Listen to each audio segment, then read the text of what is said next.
Hi guys, I'm Bree. And I'm Allie, and this is Offscript. If you think about it, books are potential scripts for movies. When this adaptation happens, typically it's disappointing because they went off script. In this series, we will be talking about how off script they went.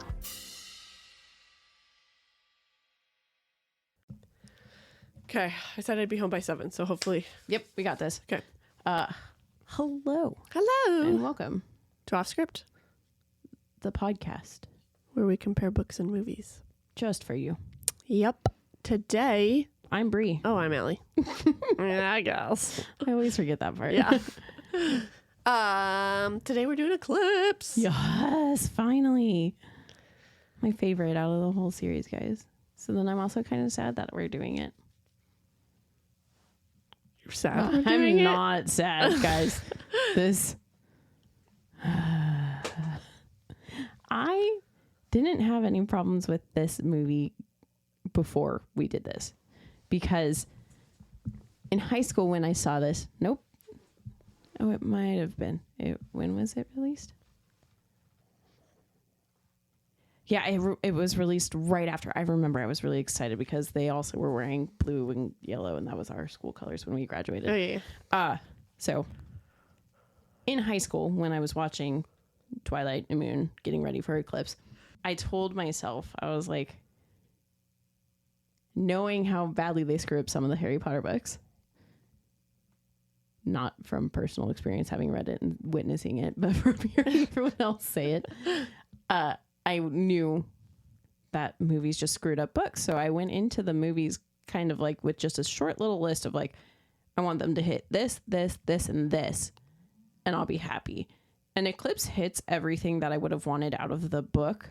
But now that I'm comparing it in this way, I'm like, oh my gosh, this is the worst one that we've got. Yeah. So this might be a long podcast. You're in for luck.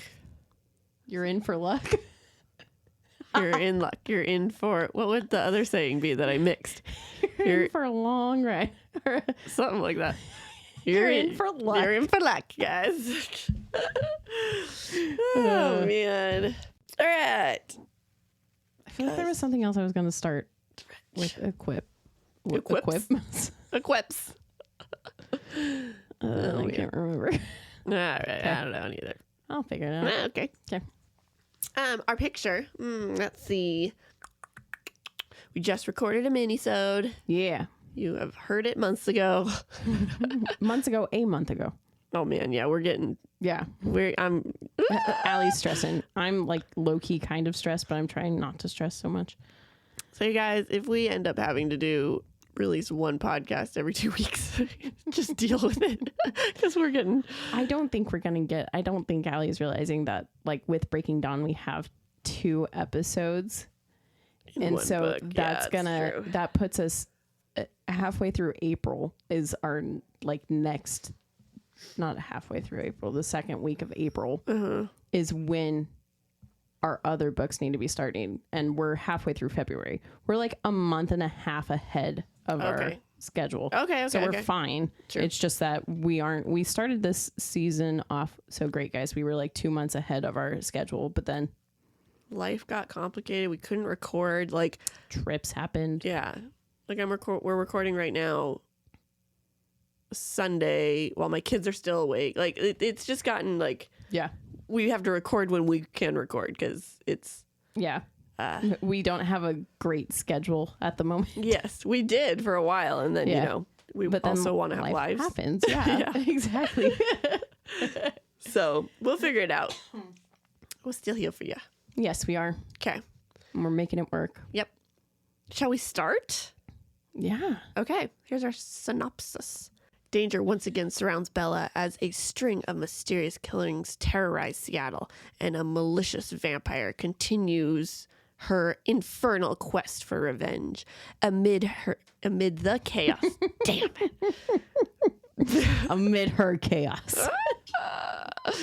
Bella must choose between her love for Edward and her friendship with Jacob, knowing that her decision may ignite the long simmering feud between vampire and werewolf. Was that Google? I think that was IMDb. Oh. I know. I Google. Actually, that one might have been Google. I don't know. I go between Google and IMDb. Okay. Why? Was it good? Do you think I wrote it? No, just I thought you wrote it just because of this her friendship with Jacob. Oh. I was like, girl. No, I didn't do that part. Okay.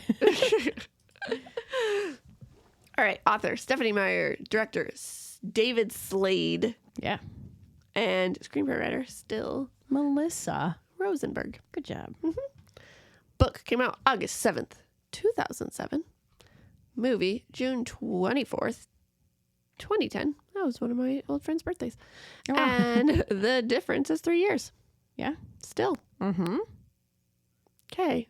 So would you see first or read first? How do I ask that like simply? Or do Which did you do first? So that sounds stupid too. Which first? Yeah. Just that? Yeah. Okay, which first? Book. Mine actually was Book. book 2. Yeah. Yeah. Which we were realizing when we watched it. I was like, oh. I knew for a fact when she was reading it. I was like, she hasn't seen any of this. No, I was like, I have not seen this movie at all. I mean, it doesn't help that the movie is nothing like the book, but yeah.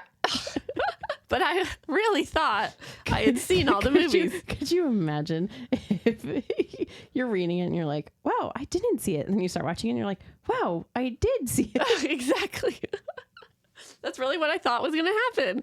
Just like Twilight and New Moon, I didn't remember chunks of it. I don't think you've seen Breaking Dawn Part 1. I don't think I have either. I guess we'll see. Yeah. Okay. All right. So now that we've read it, what's our initial thoughts of the plot? Still, tried and true. This is my favorite book out of the series. I love it so much. I did not Ellie like doesn't this understand one. why. I mean, I liked it because it's still Twilight and has the same feel. It just wasn't, I don't know. I mean, the end was cool. Like, I liked when werewolves and vampires teamed up. That was fun. But you didn't like the drama because you don't read it like that. I don't. You don't read. Allie doesn't read this as a love triangle. I don't. Okay, so here's we figured this out actually. So, well, one, I just don't read Jacob as a love triangle because I am in Bella's point of view. So she sees him as a best friend. Apparently, this is Bree's thought. So he always just seems like the big brother, the best friend. Like even when he does the awkward like freaking mouth rape kiss scene, I'm like, well, that's unfortunate, and it actually made me like waver if I was Team Jacob because I was so angry with him. And where were they going with this? That I think you see him through Bella's eyes. Oh yeah, so I just even after that. And before that, like the in between, like I just see him as like being super protective of her. And then we don't know if that's because I know how it ends. Yeah, that's the problem. I'm like, I think if you didn't know, maybe I would have been reading it differently. Yeah. And we also figured out why I can't officially pick a team. Yeah. And why she's not totally Team Edward. Yes, or totally Team Jacob. Okay, so we've come to the conclusion that I'm very cynical when it comes to love stories. I hate that people are in love and I'm not anymore. So the fact that Bella gets her eternity with Edward, I'm like, screw you. But that's also not it because I'm like, I don't hate love. Yeah. So that's why I'm still like, okay, I think she gets to be with her soulmate. She doesn't have to go with the next best thing. Oh, you just smacked your funny butt. Yeah, that'll hurt. I guess that might be it. I don't know. Because I don't think you're that cynical of love. I just think that you are butthurt about it maybe. a little bit. I also think this book helped with this. Yeah. And I think that's why I wasn't super still at Edward, is because he's been written as so perfect. And so this book showed his flaws. And so I liked that. Damn, maybe you should read Midnight Sun. Maybe. Because, like, you would see... I was worried about having you read it because Twilight, you hated him. And I was like, oh, if you read this, you would hate him. But Twilight is Bella being madly in love with him and only seeing his greatness and his non-flaws. And Midnight Sun is him telling all his flaws and being like, dude, she shouldn't be with me. Yeah, maybe. I don't know. Maybe I will. But then I think I'm still Team Jacob because other than the cringeworthy moments in this book that make me just so angry, his personality, specifically before he was a werewolf, really remind me of Cameron. Like, Into cars. super into cars, joking around, like the friend first. And it's like, he just reminded me of Cameron. And I think that's why I got drawn to him. But then I'm still, obviously, Edward and Bella belong together. So I think I'm mixed. I'm a mixed team. Mixed emotions. Yes. So what did I say? A jackward. A jackward sounds It so sounds bad. horrible. Well, it needs what's to be the like other? Ed Cub. Ed Cub. Ed Cub. No. Edwub. Edwub. Edwub. It's a little Edwub. Okay, I'm Team Edwub. That's my new favorite thing. So why are your initial thoughts this? We went off on a random tangent for your initial thoughts. I'm like, what were my initial thoughts? Oh, that just wasn't my favorite. Yeah. I think it's because of the love triangle. And Yeah, we kind of discussed that. yeah, and just I don't like how Jacob acted in it at all. I think it wouldn't have been my favorite if Edward acted like this too. Like the movie. Dude, yeah. I wish they let Rob play the good Edward. See, whereas I like that we actually get the love triangle in this, and that you get to see Edward be the jealous boyfriend and like see his boyfriend side come out. He's not vampire in this. Like, yes, he has his moments obviously because they have to fight, but in this he's solely her boyfriend. There's nothing else in his way from being that finally. And you get to see that, and you get to see her try to be friends with Jacob too. And you get to see how Jacob is so mean and doesn't want her around Edward, and is always like, oh, is he letting you come? And she's like, dude, be nice about it. Like, Yeah. if you stop. That's the Hey. thing too. I hate that he doesn't listen to Bella. Who? Jacob. Oh. Yeah. I mean, Edward doesn't at the jealousy part either. I mean, I'm not going to defend what Jacob did because it really pisses me off. But we'll get there. Yeah. Just stay tuned, you guys. We have a lot of emotions in Yes, we this do. book. Okay, so why do we pick it? Movie. Oh. Because it's my favorite. Number 3. Yeah. Okay. Yeah. And then I picked it because Twilight. Duh. Duh. Okay. You ready? I got some good ones. I hope you don't know some of these, but you probably will know them. All right, here we go. Allie's super fun facts. Jackson Rathborn. Hey. He has a hard name. What? I'm not going to be able to put this in, but we can fix all of our screw ups that we did last night. Exactly. Okay. Sorry. Okay, so Jackson Rathborn. That's hard to say. Jackson Rathborn. Jasper. Yep. His favorite actress is Bryce Dallas Howard. So when she got to play, he was so excited. Oh, he Not cute? didn't have a scene with her. I know. Poor guy. Oh, wait. Yes, he did. Did he? The Dream. Oh, that's right. Aw. I'm happy for him. Aw. I did not know that one. Okay. So originally in the scene where Jacob carries Bella to mass descent. Oh, yeah. Oh, I already know this. Wow. What is it? Is it that they like had a rig to help him with her, but he was like, nah, I got this. And It was more that it didn't look right. yeah, So he's like, I can do it myself. Yeah. And he did. So he really was carrying her. he did. But Kristen has said that it was hard for him. Oh, yeah. It says after his arms felt like jello the rest of the day, basically. He's like, I'm done, guys. Yeah. I mean, One scene and done. I mean, I don't blame him. Especially imagine how many times they had to do reshoots or like, Right. okay, we didn't get it, gotta go again. I'd be like, oh, gosh. Okay. David Slade, the director, has stated that Nikki Reed, Rosalie, fight scenes at the climax were left out because there was problems with the film. And because it was underexposed. And because of this, there just wasn't time to reshoot them. So she did all that work and she didn't get to be, all her fight scenes were in the movie. Drew Barrymore was almost considered as a director. Whoa. That would have been. Wouldn't that have been interesting? Yeah. That would have. Okay. And then. Especially David Slade has a horror movie background. And so that's kind of why.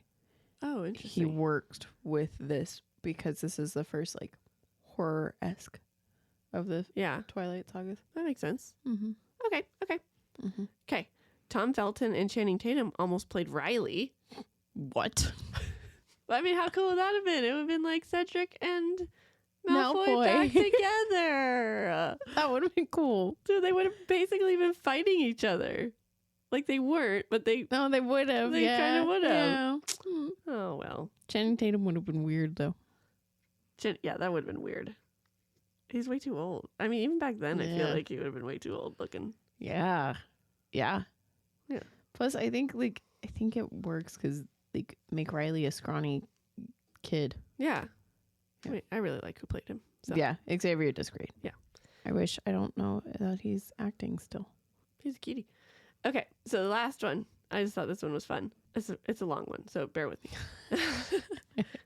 Prior to the release of the movie, the Volvo company sponsored an online game in several countries, including the U.S., which they gave away a car of the same make and color as Edward's silver Volvo featured in the Twilight films. The game was called Lost in Forks, and it was a maze-style game which the players had to drive around the town of Forks, Washington, and the fastest player to reach Bella's graduation party and the Cullens house in the shortest number of road forks. The game featured several locations, featuring the bookstores and the La Push and Bella's house and all this sort of stuff. And I'm just like, oh my gosh. I just thought it was so funny. It was like a little mobile Twilight game to give a car away. I do remember that. Did you play it? I think I did. Oh my gosh. I think I did once, and then I was like, "Oh, this is dumb." That's so funny. I did anything and everything Twilight. I even know. had the Twilight like board game. Of It wasn't course. really a board game. It was a trivia board game thing. Did anyone play with you? No, that's why I had to get rid of it. And now I wish I didn't, because I would I'd be like game night Twilight. Dude, like I would know anything even after I would reading. kick ass. That's why I didn't. It was all movies, not even book. Oh, Yeah, was it seen it? kind of, but not. It was Oh. like Twilight's own Interesting. thing. Yeah. Oh, Yeah. that's cool. Mm-hmm. All right, cool. Yeah. Are we ready to start this thing? Yeah. Let's do it. Okay. All right.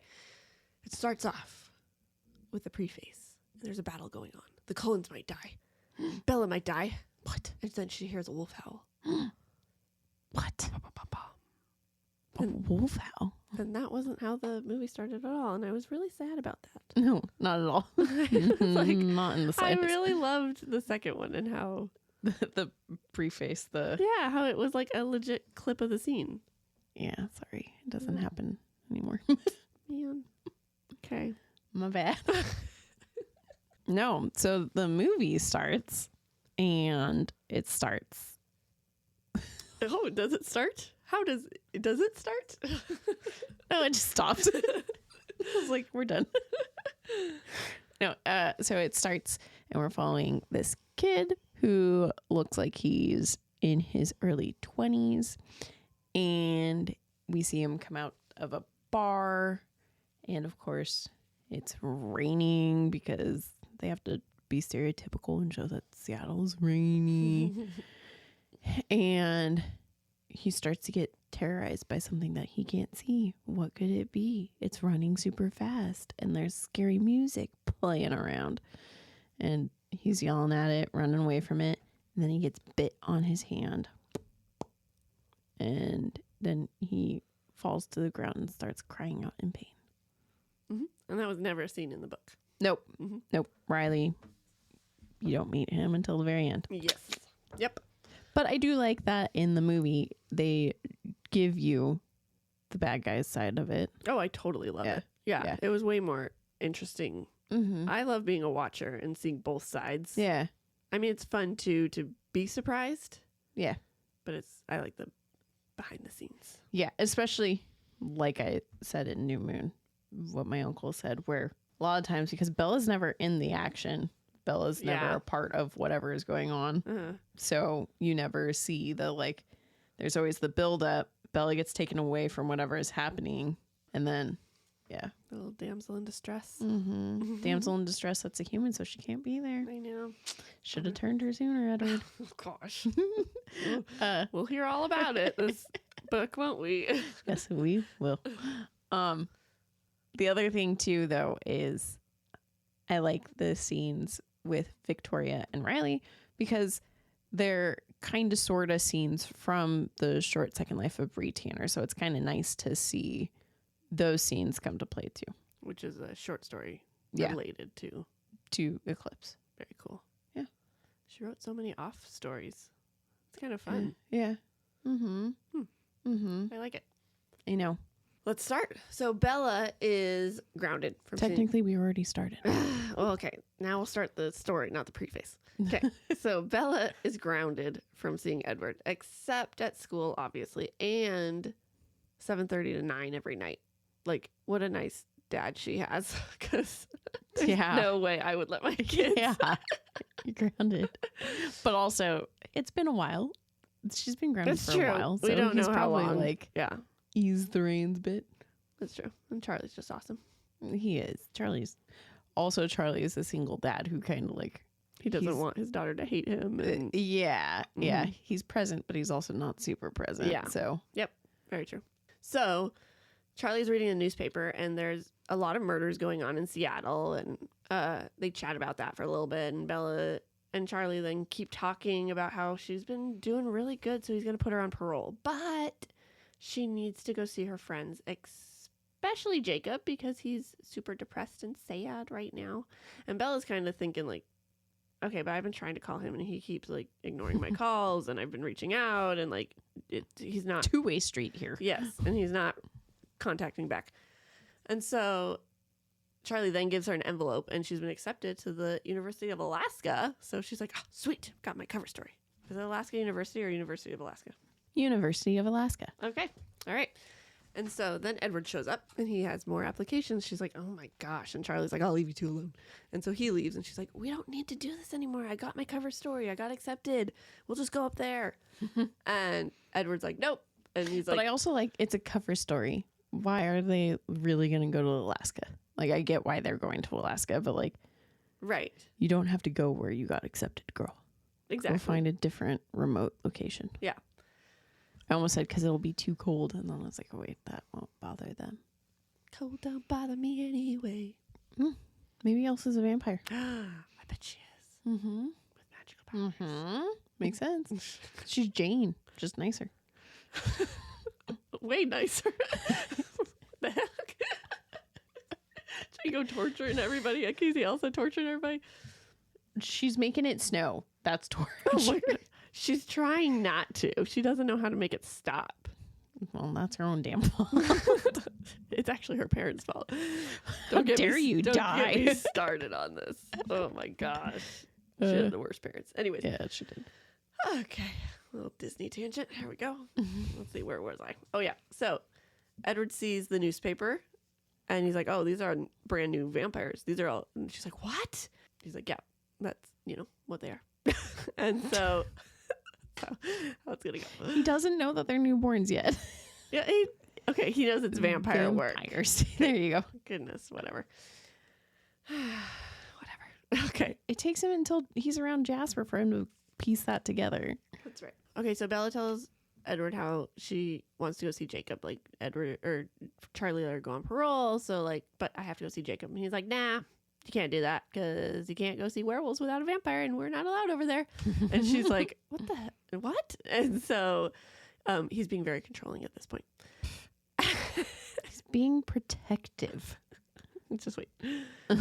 And so we learned that the Treaty of the Vampires and Werewolves was made 70 years ago. And Edward's like, yeah, and you're so unlucky the werewolves came back. They've been gone. And she's like, no, they came back because the vampires are back. And Edward's like, oh, Carlisle will be interested to hear about that. So I was like, is that not really what it is? Because that's what I think it is.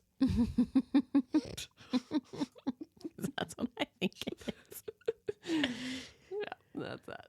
All right. The movie, I'm going to warn you guys, the movie is so different. It has all like the key elements, but Yeah. very different order.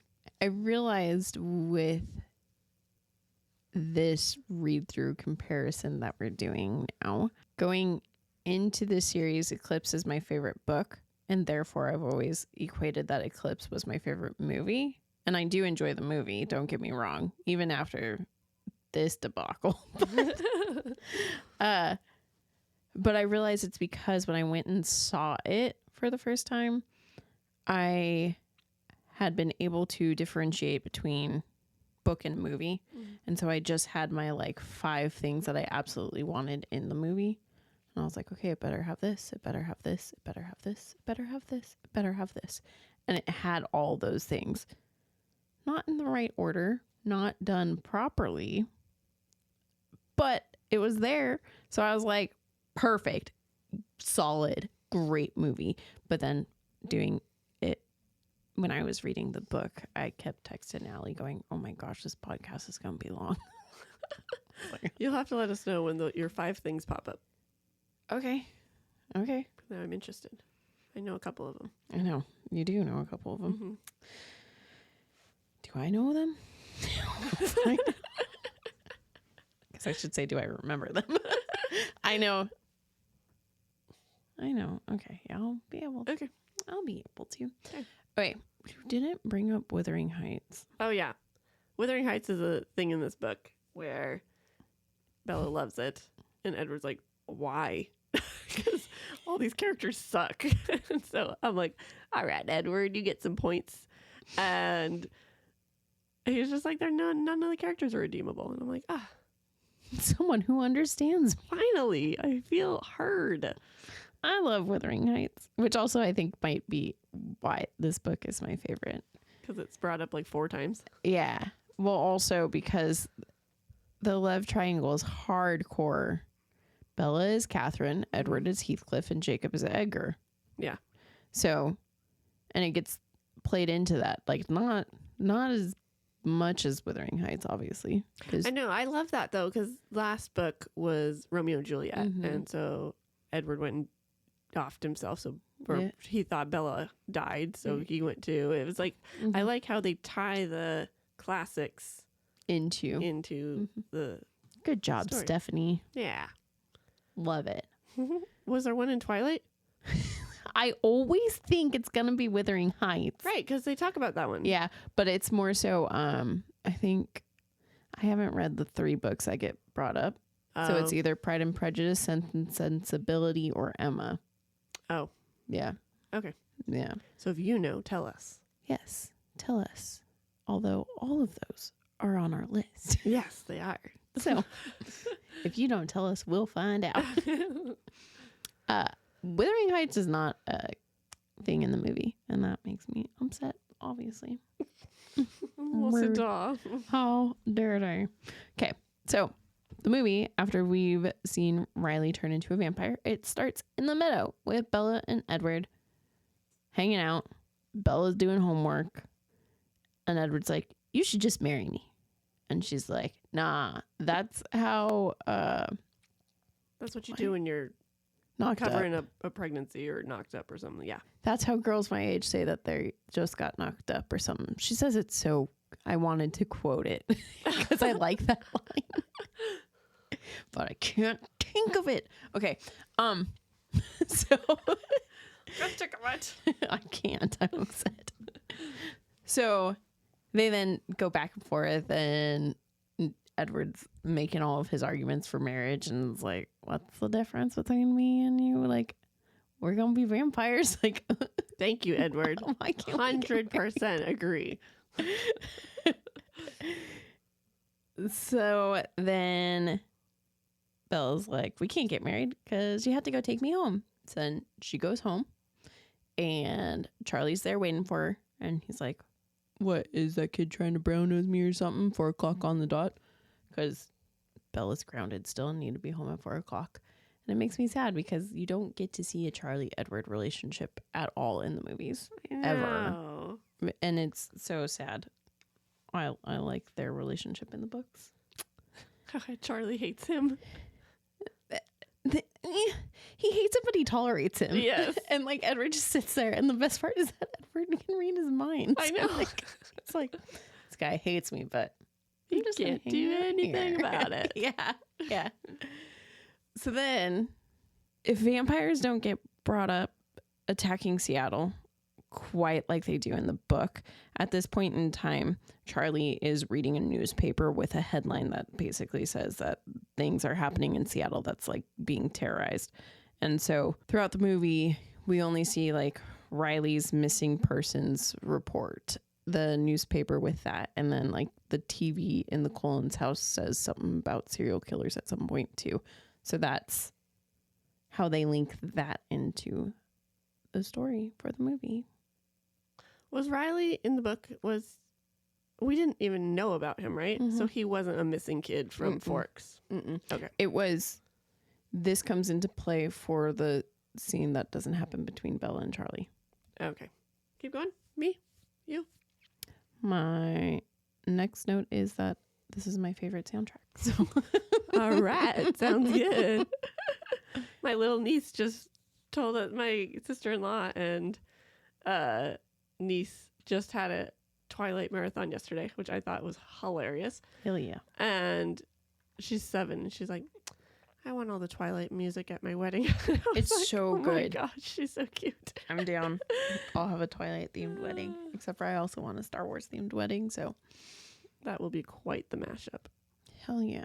Vampires and Jedi and Sith You should have one of those wedding cakes that like it looks like it's being like cut open. cut and open, yeah, like or like the drapes are being opened and inside is one, on the outside's a different one.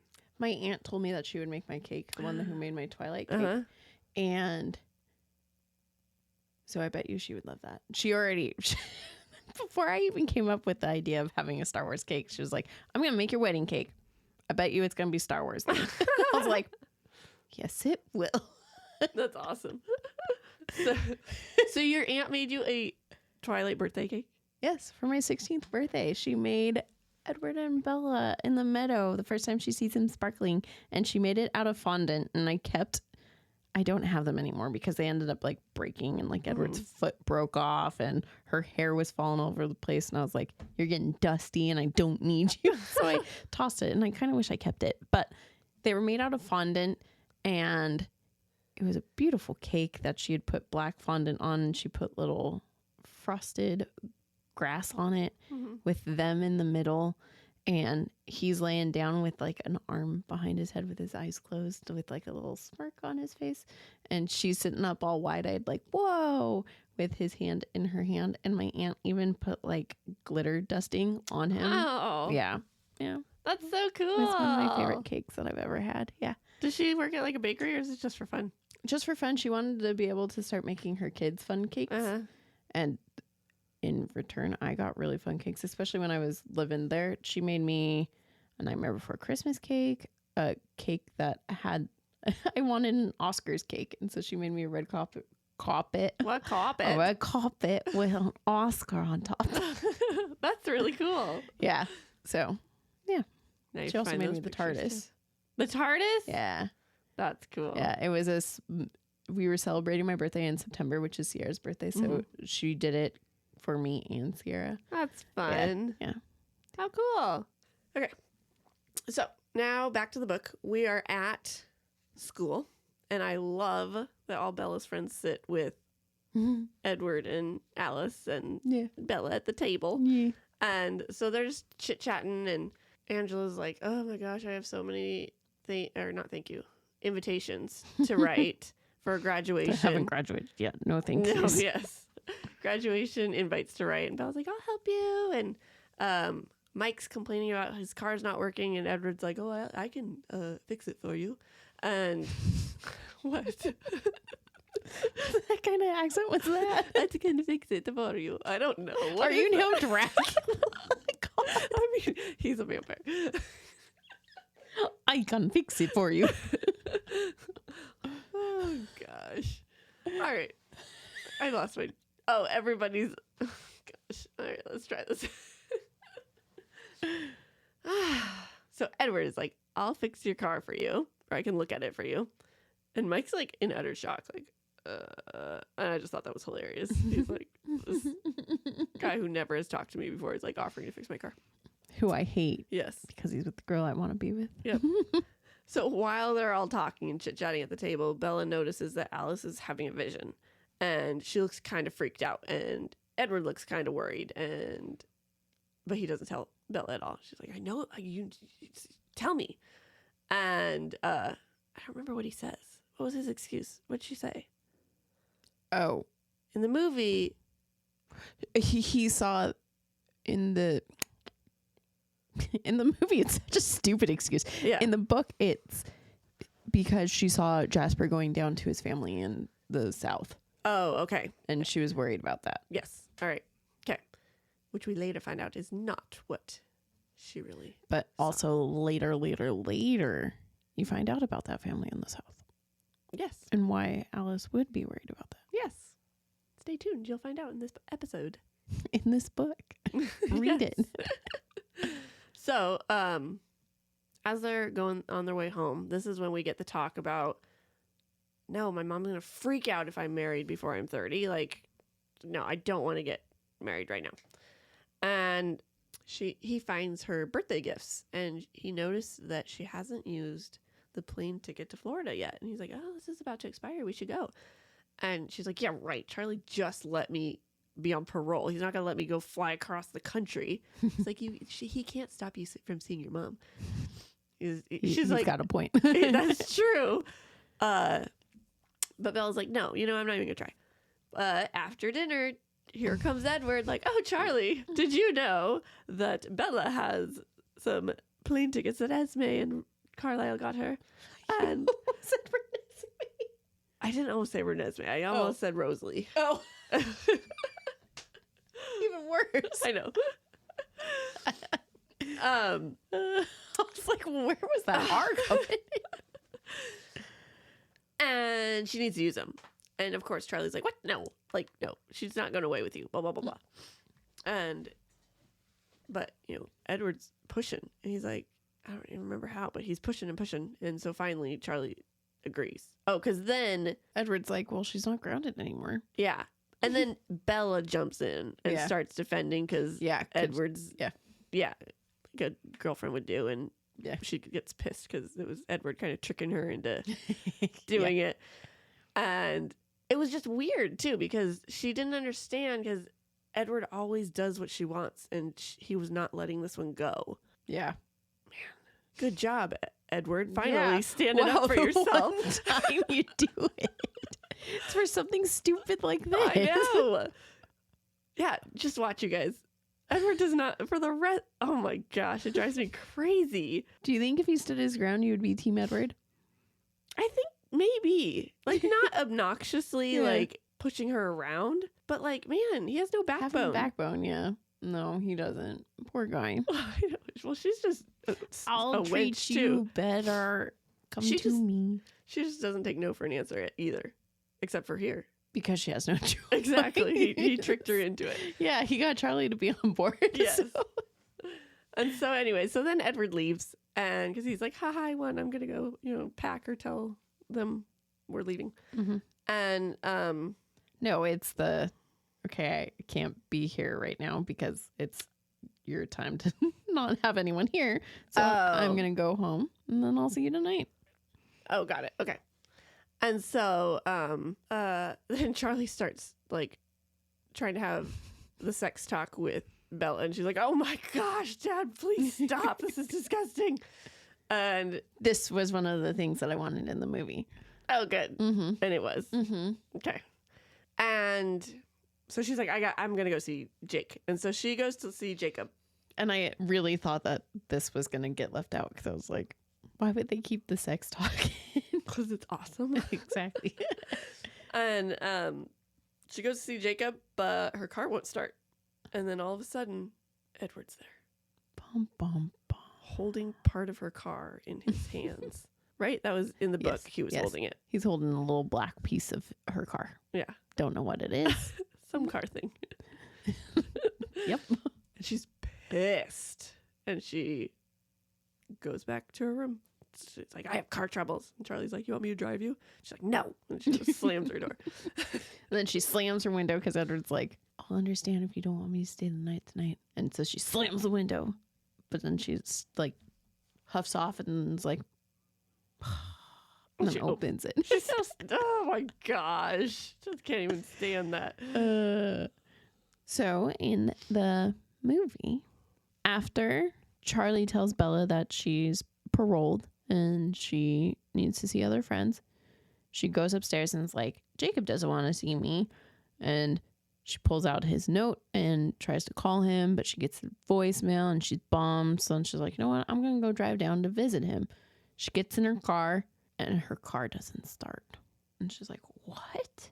And the camera like follows her as she gets in her car, and then it pans over so you can't see her passenger seat, and then it pans over after you hear a kunk kunk, and then there's Edward.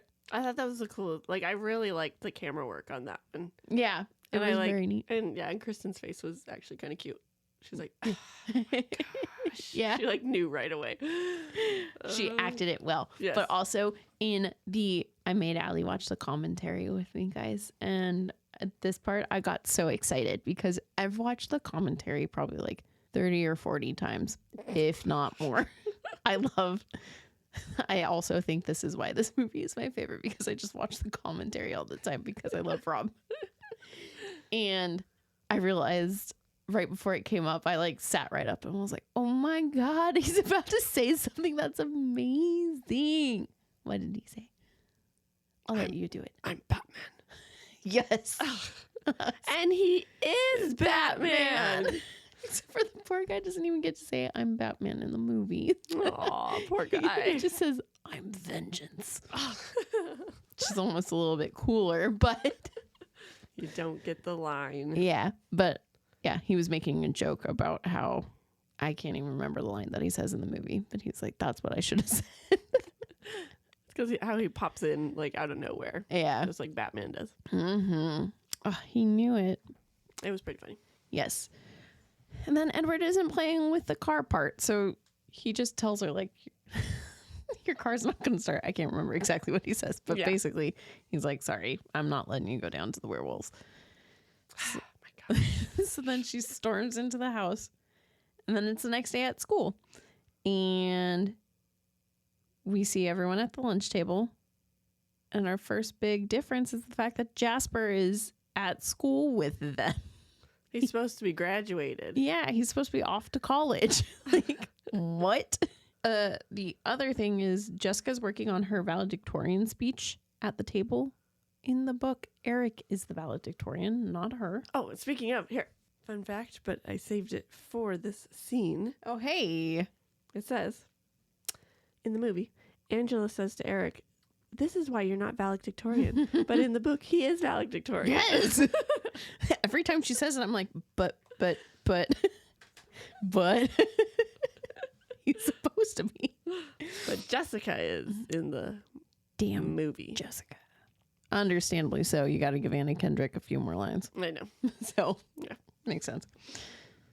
So then you see Alice have a vision, and Bella distracts everyone from it.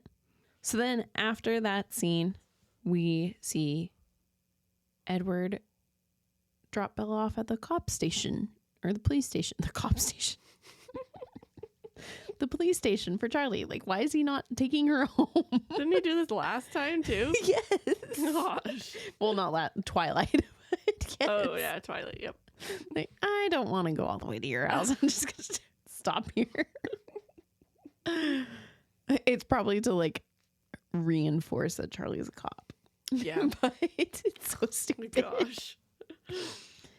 So then in this scene, you get Bella's like, what was Alice's vision? Or like, why did you look like that? And he's like, I just didn't want anyone to notice how weird Alice was. Yeah. Oh my gosh. I'm like, oh, what? Okay. So he didn't even answer her question, and she just lets it go. Yeah, that's Well, not Bella. Not Bella at all. So then when Charlie comes out of the police station, Edward is like going to leave, but then he turns around and it's like, oh, Bella, I really think you should use your plane tickets to go to Florida this weekend. Yeah. And then Bella goes, I will if you use the companion ticket. In the book, it's never a question about, is Edward going to go with Bella? It's always, we should go to Florida, not, hey, you should go to Florida. So I didn't like that the book did that, or the movie did that. Damn it. So now we're at Florida, and I was shocked at how short this was. Mm-hmm. It really was like her remembering on the airplane. Yeah, not Their even trip. a whole, like, yeah. You would think there would be way more. Yeah, but basically all it was they're on their way home, and Bella's remembering that she walked on the beach with her mom, and they were talking about Edward and her relationship and how something seems off. There's almost like a secret there. And Bella, like, convinced her mom otherwise. And she's like, I felt bad because she's so easily swayed, but she was right in this situation. That was the whole scene. I was like, that was a very weird thing. But then I find out why Yeah. it happened in a little while later. Like, this makes no sense. What was Like, this what for? was the point of going to Florida for like nothing? This makes no sense.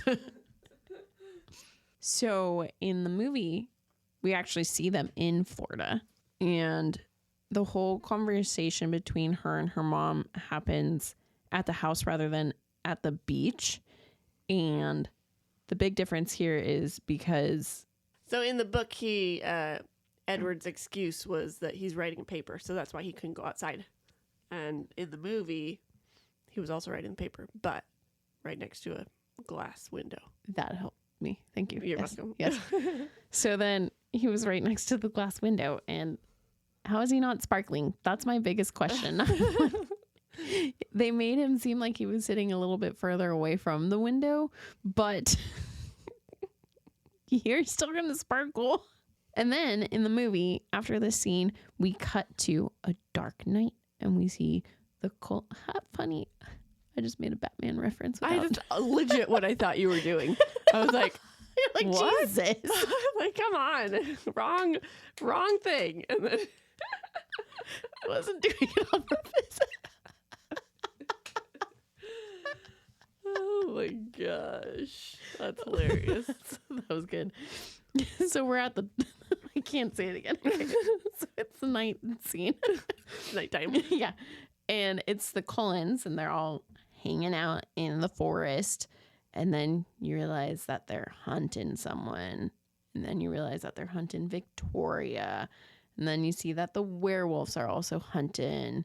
And then you see a little tiff between Emmett and one of the werewolves because they both lunged to go for Victoria, but they crossed the treaty lines.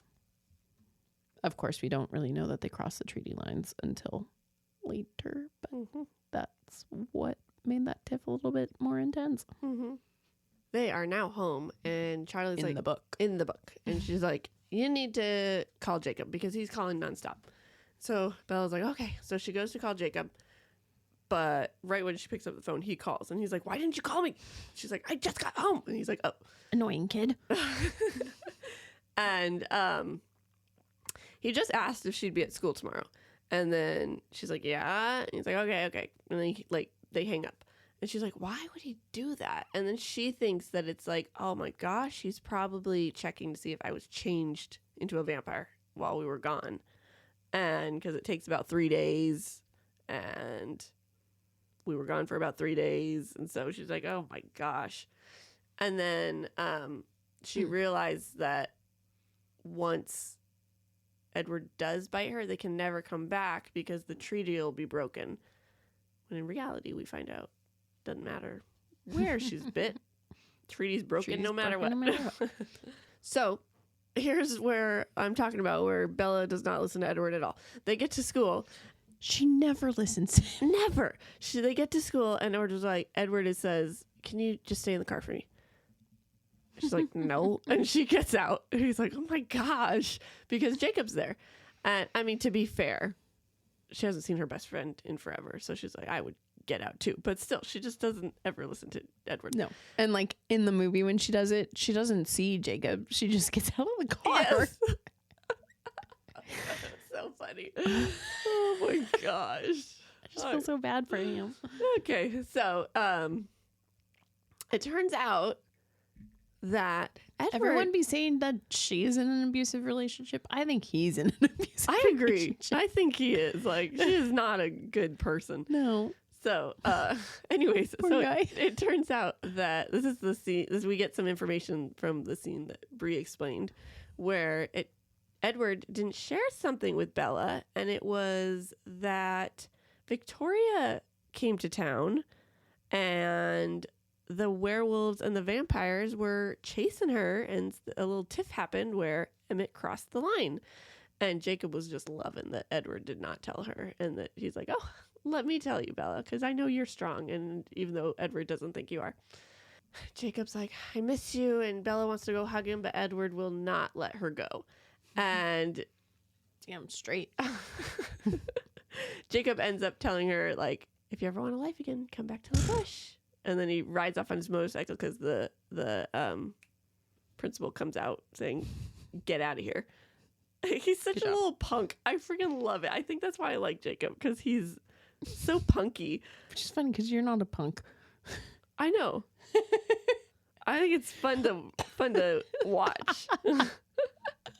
Like, he just does not give a crap. He He's drives just me like, crazy. whatever. Drives me crazy. He's funny. Oh my God. If I had a kid like him, oof. Oh, well, yeah, no. There's no way it'd be okay if I had a kid like that. But Matt Riley brings home Jacob. I'm not. No, I've already said I don't think Bella and Jacob belong together. You can't be making me seem like I want them together. No. I just said I like Jay. I think if she brought him home as a friend, I'd be chill with that. Great. Oh, you're dating? No. No, Go you're not find your allowed to do that. But also, don't be a bitch to him. Exactly. Be nice. Oh, no. All right. Well, anyways, where was I? So this is when Bella finds out they only went to Florida so that Edward could get her out of the state. And that's why the Florida scene was basically non-important. And Bella's pissed. And her and Edward are passing notes back and forth. And she's like, this will never happen again. And then boys in Bella's next class are placing bets on Edward and Jacob. It was so funny. So in the movie, this scene kind of happens. Not very well. It's kind of a mixture of two different scenes that happen in the book. This scene and one that comes up a little bit later. So after Bella and Edward get back from Florida, Edward's driving Bella to school and he's asking her if she was glad that they went. She's like, yeah, it made me a little bit sad, but you know, it's good that I went and saw her. It might be the last time I see her. Edward sees Jacob and is like, well, we don't know that he sees Jacob. He just looks over and is like, if I asked you not to get out of the car, would you? And then he gets out of the car and she gets out of the car and he goes, yeah, of course not. And then they walk over and have a conversation with Jacob and you find out about Victoria, and Bella gets pissed at Edward and is like, what? You didn't tell me, blah, blah, blah. But then she turns to Jacob and is like, but you, why haven't you returned any of my calls? And starts going in on him. But then she gets on the back of Jacob's bike and leaves school and Edward. I was like, oh my gosh. I was like, why are you getting on the back of his bike? My favorite part in the commentary was this part when Rob's like, oh, I would dump her right there. Like, she'd be gone. And I'm like, I don't blame you. I agree. Why is Edward still with her? Jeez Louise. He didn't even want her out of the car. And then there she goes off on his Yeah, motor. no kidding.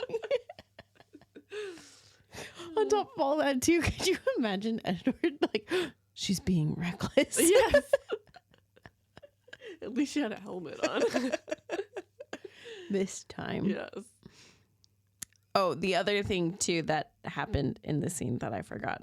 Right when they get to Jacob, Edward, like, kind of scoffs and goes, he's checking to see if you're still human. Even though that's not why he's there. That's only what Bella was assuming he was doing in the book. That's how they got that in there. Mm-hmm. But then they make it look like that's what Jake was wanting. That's annoying. But also, that's Jacob. Like, I mean, it's a fair thought. I was going to say, there's me reading it. I'm pretty sure, yeah, he wanted to check to see if they were going to school. But part of me also thinks that was him low key verifying. Like, Probably. hey, you've been gone. Yeah. Oh, are you going to school? Great. You gonna go kill a bunch of people and eat them all up? Yum. Okay. But not yum. Okay. Now, Edward, Emmett, and Jasper, they're all going off on a hunt. And it's like a 3-day hunt, so they're gone for a while. And so Alice is watching visions to make sure that Bella doesn't go to La Push because Edward knows she's going to want to. And so And he's like having Alice pick her up to take her to school and basically be his proxy. little babysitter. And Bella's pissed. And she's like, I just got to go to work. So she goes to work, but she forgot, oh yeah, I put in my like 2 weeks notice or whatever. I said I'm done in the summertime. So they're starting to train another person. So they don't need her at work. And it's super slow. And it's super slow. So they don't need her today. But they ask her to throw out these flyers on her way out. And she noticed that it's talking about save the Pacific Northwest wolf. So she sees the wolf. And she's The like, woofs. the wolves. She's like, oh my gosh. And she has a snap decision and bolts it to La Push. Because Alice can only see when you think about your decisions. And When you make a snap decision. she can see it right then and there, and that's it. And she has no time to stop you. So she races. Well, she kind of does, but Bella's hoping that she can beat Alice. Yeah, which she does. Mhm. And when she gets there, she parks, and Jacob's shocked, but he's so excited. They run up and they like hug each other, and they're like dancing. They're like, "Oh my gosh, I'm so happy that you're here!" And it's so cute. I just imagine like my kids seeing their best friends after a long time and just being like, "Oh my gosh." Just so sweet. And so they were having a great time. Like they're goofing around and like chatting and stuff like that. And I take Edward and Alice's side in this one. well, of course you do. It's horrible. Don't let her go see her friend. When he's trying to get with her. Well, Yeah. I'll explain more at the end. Don't see it. I have not read it at all as a romance. It's a total best friend, big brother read. And I'll explain at the end why I'm going to backtrack on that. But as of right now, That's how she felt. that's how I feel. That's how Bella feels. Exactly. Well, no, that's what pisses me off the most about Jacob.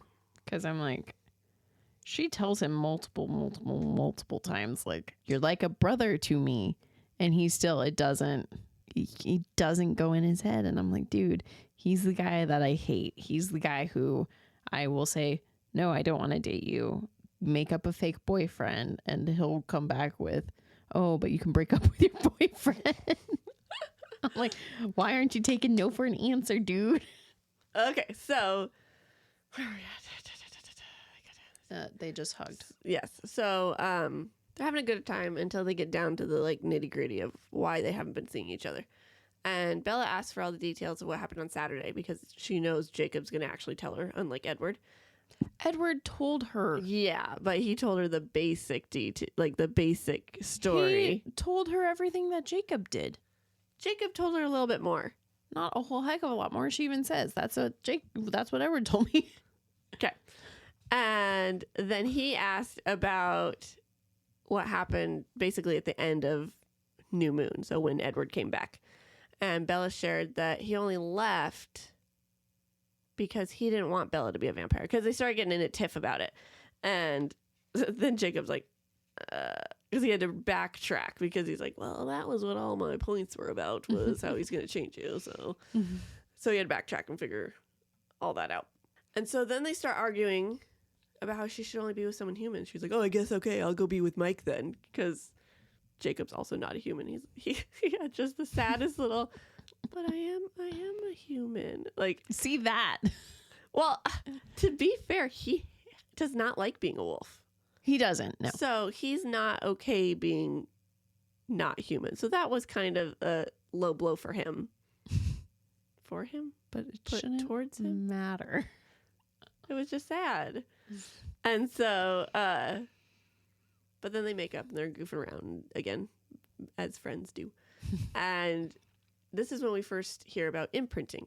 And we learn that Sam had it the hardest because he was the first one to change. He was changed for like weeks without knowing what the heck's going on. And then he goes and imprints. He had a high school girlfriend, and Leah, and he imprints on her cousin, which basically means, I'm ditched Leah. I'm done with you, Leah, and now I'm with. Couldn't explain anything to her. Oh, that sucks. And he's just with her cousin now, Yeah. and like Poor Leah. insanely in love. Mhm. Like, Could you imagine? That would just suck. oh my so gosh. much. And it's like, Never hanging out with that cousin. I know, it's so sad. And so we also learned that now Quill is also a werewolf, and he's really excited to be a werewolf. And we learn more about the werewolves, like how they age super fast. That's why Jacob grew like insane, like those 2 weeks, and then Because they stop aging, but their body gets them to their full maturity. yeah, so they age to 25 about, and then they stop. And so they don't age anymore while they're werewolves. So like basically just like Edward, now Jacob is immortal until he's not a werewolf anymore. And then she's pissed because she's like, what? Everyone's Everyone stopped aging and I'm not. Oh my gosh. We're at the wolf pack. Yep. Because Bella has just gotten on the back of Jake's motorcycle in the movie, and they're going down to La Push.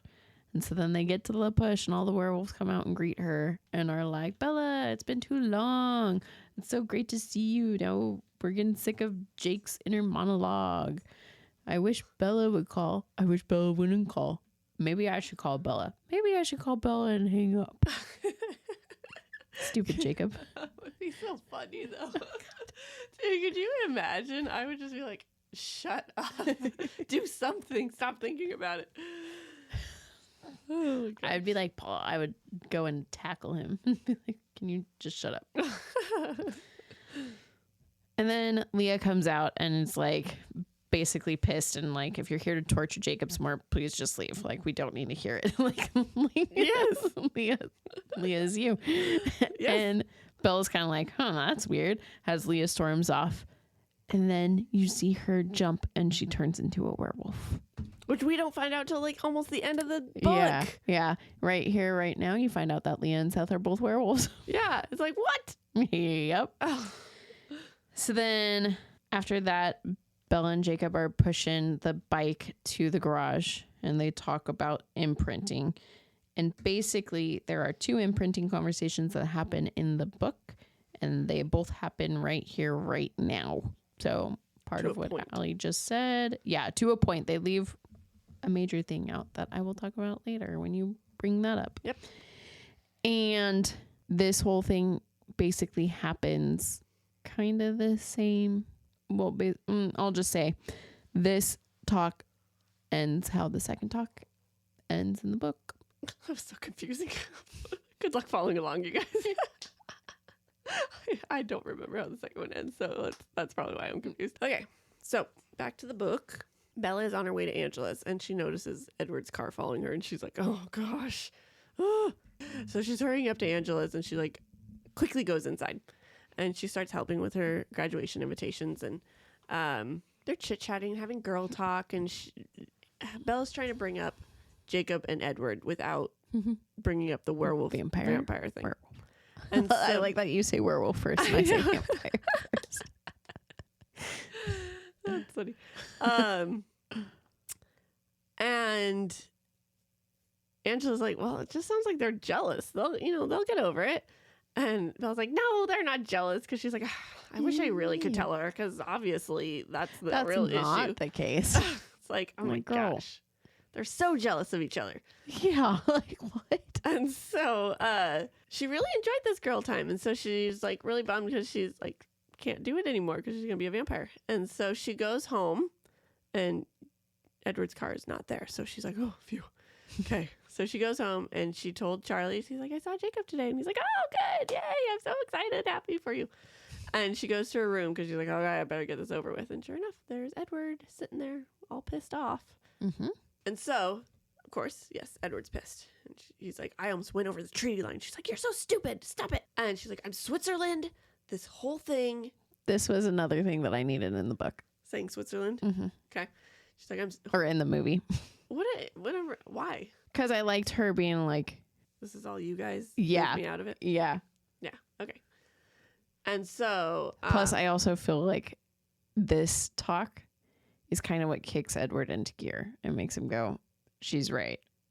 I should back up. Like, this is her friend. I should be the bigger person. Like, if I keep doing what I'm doing, it's going to piss her off to the point where she might do something with us. So. Okay. Yeah. And so. Do they do that in the movie? No. So, because Edward came back early, he didn't get to go hunting. So now he has to leave again. Oh, and darn. And I forgot. When Bella left Jacob, she said, next time Edward's out of town, I will come back. And so that was her plan. She's like, oh, perfect. Okay. I can go see Jacob again. And, but Edward had other plans in mind. He's like, so does Alice just show up and kidnap her? Mm-hmm. Yeah, she shows up in her brand new Porsche that Edward got her to babysit Bella for the weekend. And Alice is like, you can call Jacob and let him know you're not coming. And so she does. And then she didn't want to let her. Bella was like, I need to call Jacob. And she's like, oh, fine. And so both of them obviously were upset. And then Bella also calls Edward and is like, you're in so much trouble. Like, she was pissed. When you get back, you're going to have to face the wrath of something worse 10 than grizzly bears or something like that. And so Alice brought her to Edward's room, and she's like figured she'd sleep on like the couch or whatever because, you know, vampires don't have beds. But Edward bought her a brand new king size bed, and she's pissed. She's like, no. And so she slept on the couch. And so as she's like, what an idiot. I would do it too. She's got some pettiness like me and her. I'd be like, no, you kidnapped me. I'm not sleeping on this nice couch you got me. Or the bed you got me. I'm gonna sleep on the uncomfy couch just to spite you. Spend all that money on a couch or on a bed for nothing. Okay, so we're gonna keep going because the book or the movie's like none of that happened. No, none of that happened in the movie. No. Yeah. So, as Bella's getting ready for bed, there's a knock at the door. And this is when we learn all about Rosalie's backstory. And we learn she was 18. She was in a higher class during the Great Depression. And her one dream was finding her perfect person and having a baby. And just like, you know, the all-American dream. And she finally found her dream guy. And they got engaged. And everything was perfect. And one night she saw her fiancé and his friends super drunk on the road, and they just start beating the crap out of her and basically left her for dead. Yeah. She said she's pretty positive. She's like, I'll just leave out the gory details. Yeah. So I'm pretty sure she was assaulted and left for dead in the street. Yep. And so this is when Carlisle finds her and saves her.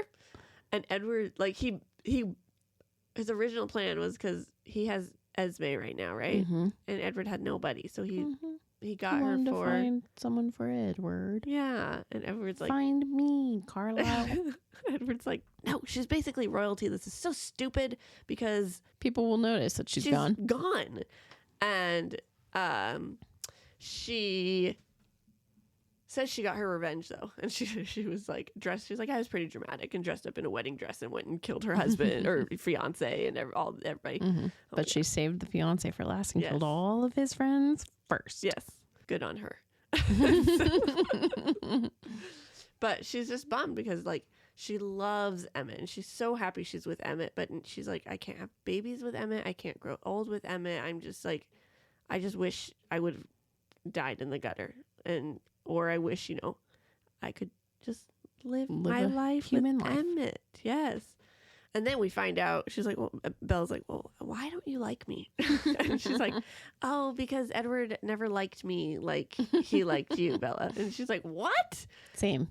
And she's like, I'm just a really vain person, basically, is what she said. She's like, and then the fact that Bella's giving up human life, Yeah. she just doesn't understand. Mm-hmm. Okay. We're going to keep going. Well, because that happens, but Way later, Bria I'll will get tell there. you Yeah. all about it.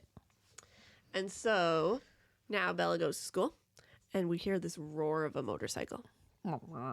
And she looks at the motorcycle and back at Alice. And then she runs for the motorcycle and jumps on. And Jacob just darts off. Oh my gosh. I thought that was the most epic scene. I would have loved every second of it. I'm so sad that wasn't in the movie because I could just imagine Alice's face being like, what just happened? Because Alice can't see Yeah. the werewolves. So Yeah. she didn't know that was going to happen. Gosh, Jacob's so smart. he's so smart. So this is when we learn about more imprinting. And we learn that Quill has now imprinted. And Jacob's all bitter about all these imprintings because he Hasn't hasn't imprinted. imprinted. And he Would like to have a wolf claim on Bella. yes, but he does not. And so The important thing that gets left out of this conversation, in the imprinting conversation in the movie, is the fact that Quill has imprinted on a 2-year-old. 2-year-old, yes. Which Bella's like, that is disgusting. Because as of right now, she only knows Sam and Emily's story.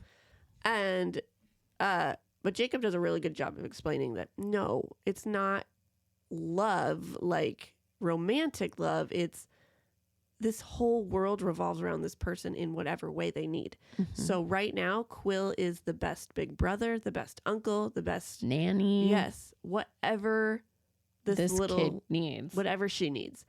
And you can go deeper, and werewolves don't age, but this little girl will age. So eventually they'll be the same age. And if She reciprocates his feelings. then they can have a romantic relationship. But if she's like, But if she doesn't want it, he won't go for it Yeah. because he is there to be what she needs him to be. yes, so he's there for whatever she needs. Mm-hmm. I Mhm. just think that's so cute. Mm-hmm. I have tried so many years to explain. Well, that's because you imprinting like go this. into the you I go into do all because the I have to details. defend. I have to defend the he's not in love with the baby. You just got to do the quick and simple. But it doesn't help that they don't have the scene in the movie. No, in the movie it full on does. It just seems like that's who you're in love with. It does. Yeah, the movie did it dirty. It did. So, Horribly dirty, especially you're right. Everyone that I have to really defend it with is typically someone who's only watched the movies. so they just keep talking about how he dropped off the motorcycle, and he's like, "Oh my gosh, I'm really sorry about that. That was really crappy of me. That was not okay." And then they go into details about how you're seriously gonna get bit, and She's talking about dropping off the motorcycle on New Moon. New Moon. Yeah, sorry, way back, and how he's the scene that I thought was awesome. That was not in the movie. Yes, it was not. And so Belle's like, yeah, in a couple weeks right after graduation. And this throws Jacob for a loop. And he's like, starts freaking out. And he says, why would you do that? You'd be better off dead. And Bella's like, oh, okay. And she leaves pissed. Rightfully so. I mean, that was pretty snotty. Jacob, sorry. And so she gets back to Edward's and she goes to sleep, and then she wakes up and Edward's there. And they're both like ready for each other to be mad at each other, but neither of them are. And so they both apologize, and Edward goes, you know what, you can go to La Push anytime you want. You know, I shouldn't be holding you back from seeing your best friend. And she's like, don't worry, I probably won't ever go back again because this is what Jacob said. And then she also talks about what Rosalie said. And we also learned that the vampires in Denali were trying, what was her name? Tanya. Tanya was flirting hardcore with Edward. And Bella was getting jealous about that. Yes. So Bella now goes home from her sleepover because Jacob's back. Edward's back. Excuse you? And she's going around her room and she notices something's off. She's like, the clothes are like picked up and cleaned, but like my room's a little more tidy, but it's not. It's like, did Charlie do laundry? He didn't, but some of my clothes are missing. She's just like confused. And so Edward gets there, and then he's like, we need to get you out of here because there's a vampire smell here, and it does not smell like I don't know it. And they go back to Edward's, and all the Cullens are trying to figure out what's going on. And Edward's just pissed at Alice because he's like, why didn't you see anything? Poor Alice. Yeah. She's like, I'm watching Everything for you. everything. Victoria, the Vulture. Everything. Bella. Yes. And man, just come on, Edward, just chill out. Get that you're stressed. But. Yes. So in the movie, after Bella stomps out of Jacob's because he just said, I wish you were dead rather than a vampire, it cuts to Riley in Bella's house. And you see him going in her room, touching her dream catcher from Jacob from New Moon. And then you see him go to Charlie, who's sleeping on the couch, and he leans over him almost like he's going to bite him and drink his blood. And then it cuts to Bella coming into the house, and I'm just trying to figure out why she sounds all excited. Like, no, I was just with Jake. Anyways, and Charlie then makes a comment and is like, why are you late? Like, Edward knows better than this. And she's like, I wasn't with Edward, I was with Jake. And he's like, oh, okay. And then there's a knock on the door, and she opens it, and Edward's there. And I just noticed when she left him at the school, his eyes were golden. When she got back home and he gets there, his eyes are pitch black. That was a very stressful 12 hours for him. Drained all the blood out of him. So then Edward or Bella opens the door, and Edward's like, where have you been? And then he's like, oh, something's wrong. So then he storms in, goes, touches the same dream catcher, and is like, someone's been here. And then he takes her to the Cullens house.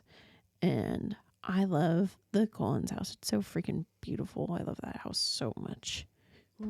They're sitting there talking, and they're trying to figure out who this new scent could possibly be.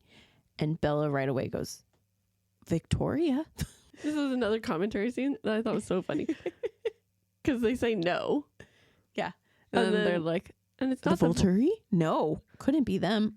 And Rob's like, the two enemies that we have, but no, neither one of them.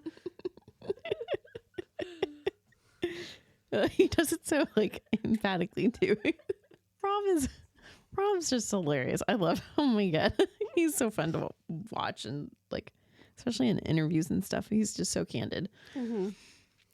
So then they're sitting there talking, and basically now that they're like, oh great, there's another person coming after us or after Bella, they then decide that they're gonna keep watch over Bella's house. And Bella's like, no, you guys can't do that. Like, are you kidding? You guys can't keep yourselves fed, take care of yourselves, and watch my house, or make sure Charlie doesn't die at something.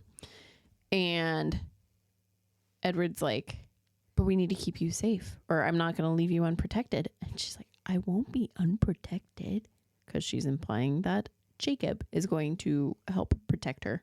Even though she's just pissed at him. Yep. I know. That's why I'm like, I feel like I'm missing something. I forgot. No, she doesn't storm out. That's a difference too that I did not put in my notes. After he says, I wish you were dead, she goes to leave and he goes, no, don't leave. Oh, he apologized Yeah. right there. Yeah. Yeah. I forgot that part. Sorry, guys. I knew I was missing something. I was like, why in the heck was she excited to tell Charlie that she was with Jacob? And why is she wanting Jacob here? Okay. Yeah. Yep. So Edward takes Bella home, and Charlie gives Bella a message that Jacob called. And so Bella calls Jacob, and he's apologizing. He's like, oh my gosh, I'm so sorry. That was so ridiculous. I shouldn't have said that. And Edward asks for the phone. And Bella's like, oh, great. And so she gives him the phone. And Edward lets Jacob know that someone was in Bella's house, and he doesn't recognize the smell, and it's a vampire. And they chatted for a little bit. And then Bella gets the phone back, and we find out that the guys were talking about the vampire werewolf treaty lines and that Jacob's going to come over and get the smell. And that they sort of came up with a truce with each other. This is important because in the movie, Bella is the one who's like, Jacob's going to protect me, not Edward being like, hey, we should get the werewolves in on this. I know. I loved. They do not give Edward a chance to be the bigger man in the movie, and I hate that so much. Like at all. Yeah. Not at all. The whole. Yeah. So Jacob comes over, and Edward leaves for a little bit, and he went up to Bella's room and got her scent, or the scent of the vampire. So then Bella was washing dishes, and so Jacob goes to help, and they're chatting, and Jacob's like asking if, do her and Edward kiss, and like, how's it kissing a cold vampire? And it's fantastic. Thank you very much, Jacob. All this sort of stuff. And, but talking about it makes him accidentally cut his hand with the knife he was drying or washing. And I don't remember what he was doing, but it was one of those. And, Bella freaks out, and he's like, don't worry, remember I heal super fast. And sure enough, it was like healed already. And Jacob asks her to come to La Push tonight, which Bella's like, I don't know if I can. And Jacob's like, oh yeah, have you ever seen the new thing on TV? They're talking about abusive teenage relationships, because that's basically you and Edward. Which he's also kind of like, he manipulates too. Like, they're not, none of them are a great relationship. They all have major flaws. Yes. Yeah. Goodness. Edward comes back in. He brings the mail. He's like, oh, you were accepted to Dartmouth. And she's like, what the heck? When did that? What? How? When did I can't afford. Yeah, I can't afford this. And now he's trying to convince her to do a year of college along with get married. Yeah. Before she gets turned into a vampire. And she's like, no. And she's getting like, well, also let's think about this from Edward's point of view. He just got to the point where he can go off to college. College is way more fun than high school. If he doesn't go to college, he then will turn her and have to start back at high school. So he's probably like, I want to go have some fun. Right? That's true.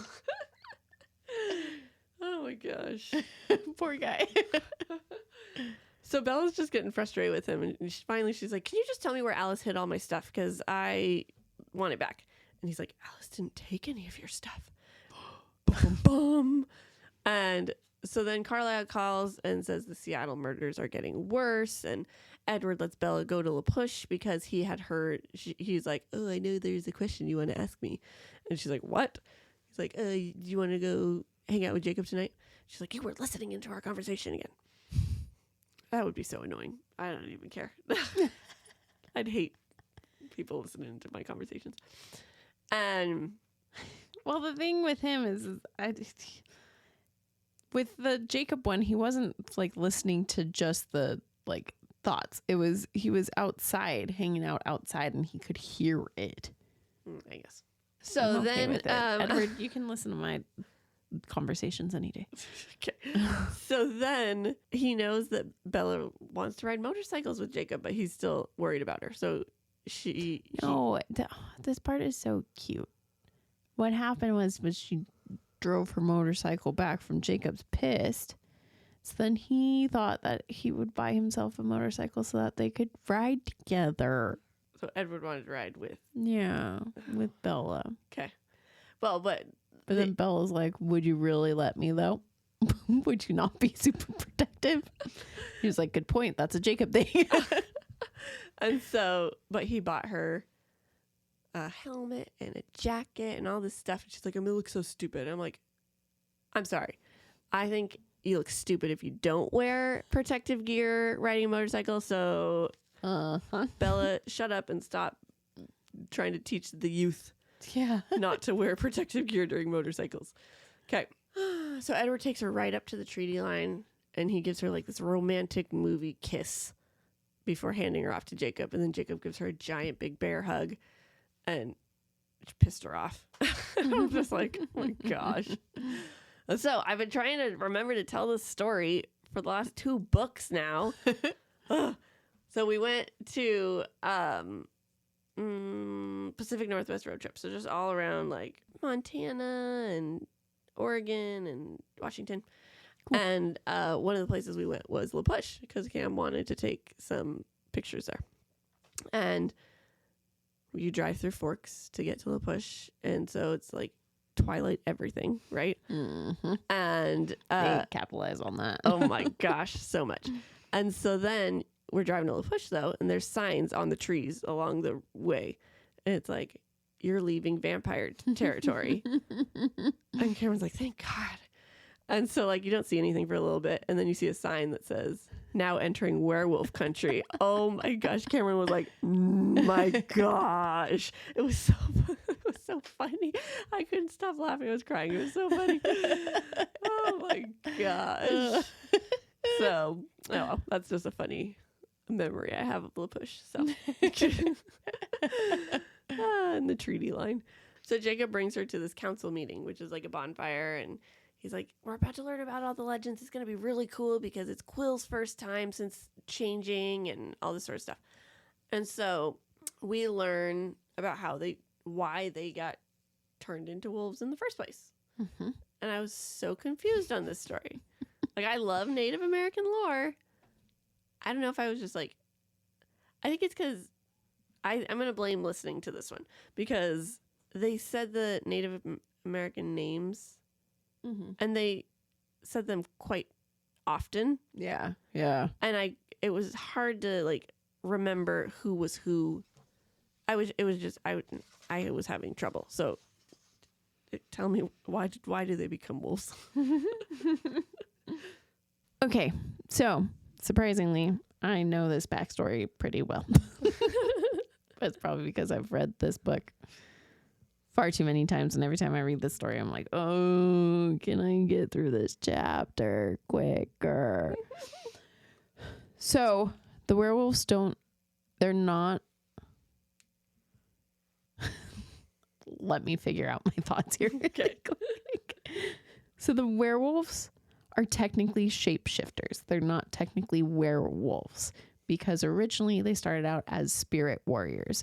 And so Taha Aki, who was their first like ancestral descendant who was a spirit warrior, what he would do is he would exit his body, leave his body hanging out just wherever he hid it, and his spirit would go to make sure that the tribe and everyone in the land was protected. So basically, Taha Aki one day does this, and there's a guy in his pack, for lack of a better word, who's basically his right-hand man, his name's Utlapa, and he wants the power. He wants to be in charge of everything. So one day when he knows that Taha Aki has gone into the spirit realm, he leaves his body to go and he goes to kill Taha Aki's body. Mm-hmm. And then he goes back into his body and he freaks out the whole entire tribe because Taha Aki has now died, but he's like, we don't know what it did it. It had to be something in the spirit world. Something's coming for us. And he convinces the whole entire tribe to not go into the spirit realm. So Taha Aki, being his spirit self, is now just floating around going crazy because he's lonely. He's by himself. One of the tribe members tries to go into the spirit warrior world, but then Ulapa kills him. So he's just alone. He has no way to communicate with the tribe to be like, hey, I'm still here, guys. So then he realizes that he needs to find a body for his spirit to go into, because that's going to be his best way to communicate to his tribe. And the first body he finds is a wolf body. And so this is how the spirit warriors now start turning into wolves. That's pretty cool. Yeah. So that was the first story. Then we have a second story about the third wife. Mm-hmm. And so, what was his name? Taha Aki. Yes. So he had, Sons. He's been doing, he's had a couple wives because, they age and he doesn't. And, but then he meets his third wife and he imprints on her. And so he gives up wolfhood to grow old with her. And so as they're going about life, all of a sudden a new creature comes and starts killing the wolves and the tribe and everything. And it's the cold one, we learn. And they turn back into wolves to fight this thing. And eventually they kill him. And so then the mate of the one they just killed comes and she rains terror on this whole town. She ends up killing The sons. and so Taha Aki, okay, changes back into a wolf. He's because she killed one son and she's about to kill the other one. And he's like, oh, he can't take her on by himself. So he changes, but it doesn't look like he's gonna save him anyways. So the third wife stabs herself so that all the blood spills and distracts the vampire. And then they're able to kill the vampire. And so we learn that, vampires will randomly come through the town every once in a while. And every time they do, they turn back into wolves to protect the La Push territory. And so 70 years ago, the Cullens came and they created a treaty, and they knew they were trustworthy because their eyes were different colors. They were not red. They had the topaz colored eyes. And so, oh gosh. And so Bella's just thinking about all this, and she's like, oh my gosh. And then she wakes up all of a sudden in Jacob's car. She's like, what the heck? And he's like, yeah, you fell asleep at the bonfire. I called Edward and we're about to go do the trade-off. And I was like, that's so sweet that he called him. He could have easily been like, she fell asleep over here. She's just staying on my turf tonight. But he played nice. He knows he has to. He does not. Edward would have showed up. Well, I'm sure Jacob would have liked that, because then they would have broke treaty and been able to fight. So Jacob played nice. Jacob's an ass. No, he even said he played nice because he's like, yeah, I figured Edward will let you come see me. Edward will let you come see me more if I play nice. And so in the movie, basically this happens. The biggest difference is that the bonfire doesn't happen as a test to see if Edward will really be playing nice and letting Bella come and hang out with Jake. It happens when she just goes to hang out. Edward takes her to the tree line, drops her off, and he's like, cool, what are we going to do today? Hike, jump, motorcycles, whatever you want. But tonight we're going to a bonfire. The legend got cut way down. We don't get the spirit warrior story to the extent that we do in the book, because the key story for this book movie is the third wife story. We're at school now, and Bella is now invited to a graduation party that Alice is throwing. And Bella's like, why are you throwing a party so soon? We still have forever. She's like, graduation's next week, Bella. And she's like, what? And now Bella starts freaking out. She's like, oh my gosh, I'm going to get changed into a vampire. It's so close. And I'm like, This girl cannot make up her mind, and it's driving me crazy. 2 books I've had to read her complain about being a vampire, wanting to be one, and now she's freaking out. Yep. And so she shares some of these fears with Edward, and he's like, okay, nope, you're not allowed to be a vampire. Nope, you're not changing because you are scared. Oh, hey, look, he keeps his ground on this too. I guess that's true. He does. Yeah. So something he does it with the important things, Yeah. which is annoying. Do it with all things, dude. And so he's like, nope, all of us had to get changed. We had no choice. You are choosing to, so you get a choice. So you're not going to do it because you're scared. You're not going to do it because you're worried about the rest of us. I love him so much. You do it for you. And so... I thought you were talking to me. Oh. Like, I will. So Bella asks why he didn't want her to change. And she found out that it's because he thought he was being selfish because of, like, he didn't want her soul ruined and all this sort of stuff. And she's like, oh, I was so scared that it was because you weren't going to love me once I was a vampire and I didn't have the human smelling blood and I wasn't warm. And this girl has so many, like, self-esteem issues. Yeah, she does. But I mean, when I was 17 and 18, I guess. hell, still now. Fine. So, and then Edward goes, well, why don't you want to marry me? Girl, do you know how many times with both my exes I would be like, why are you with me? Oh my gosh, you can't do that. It happened.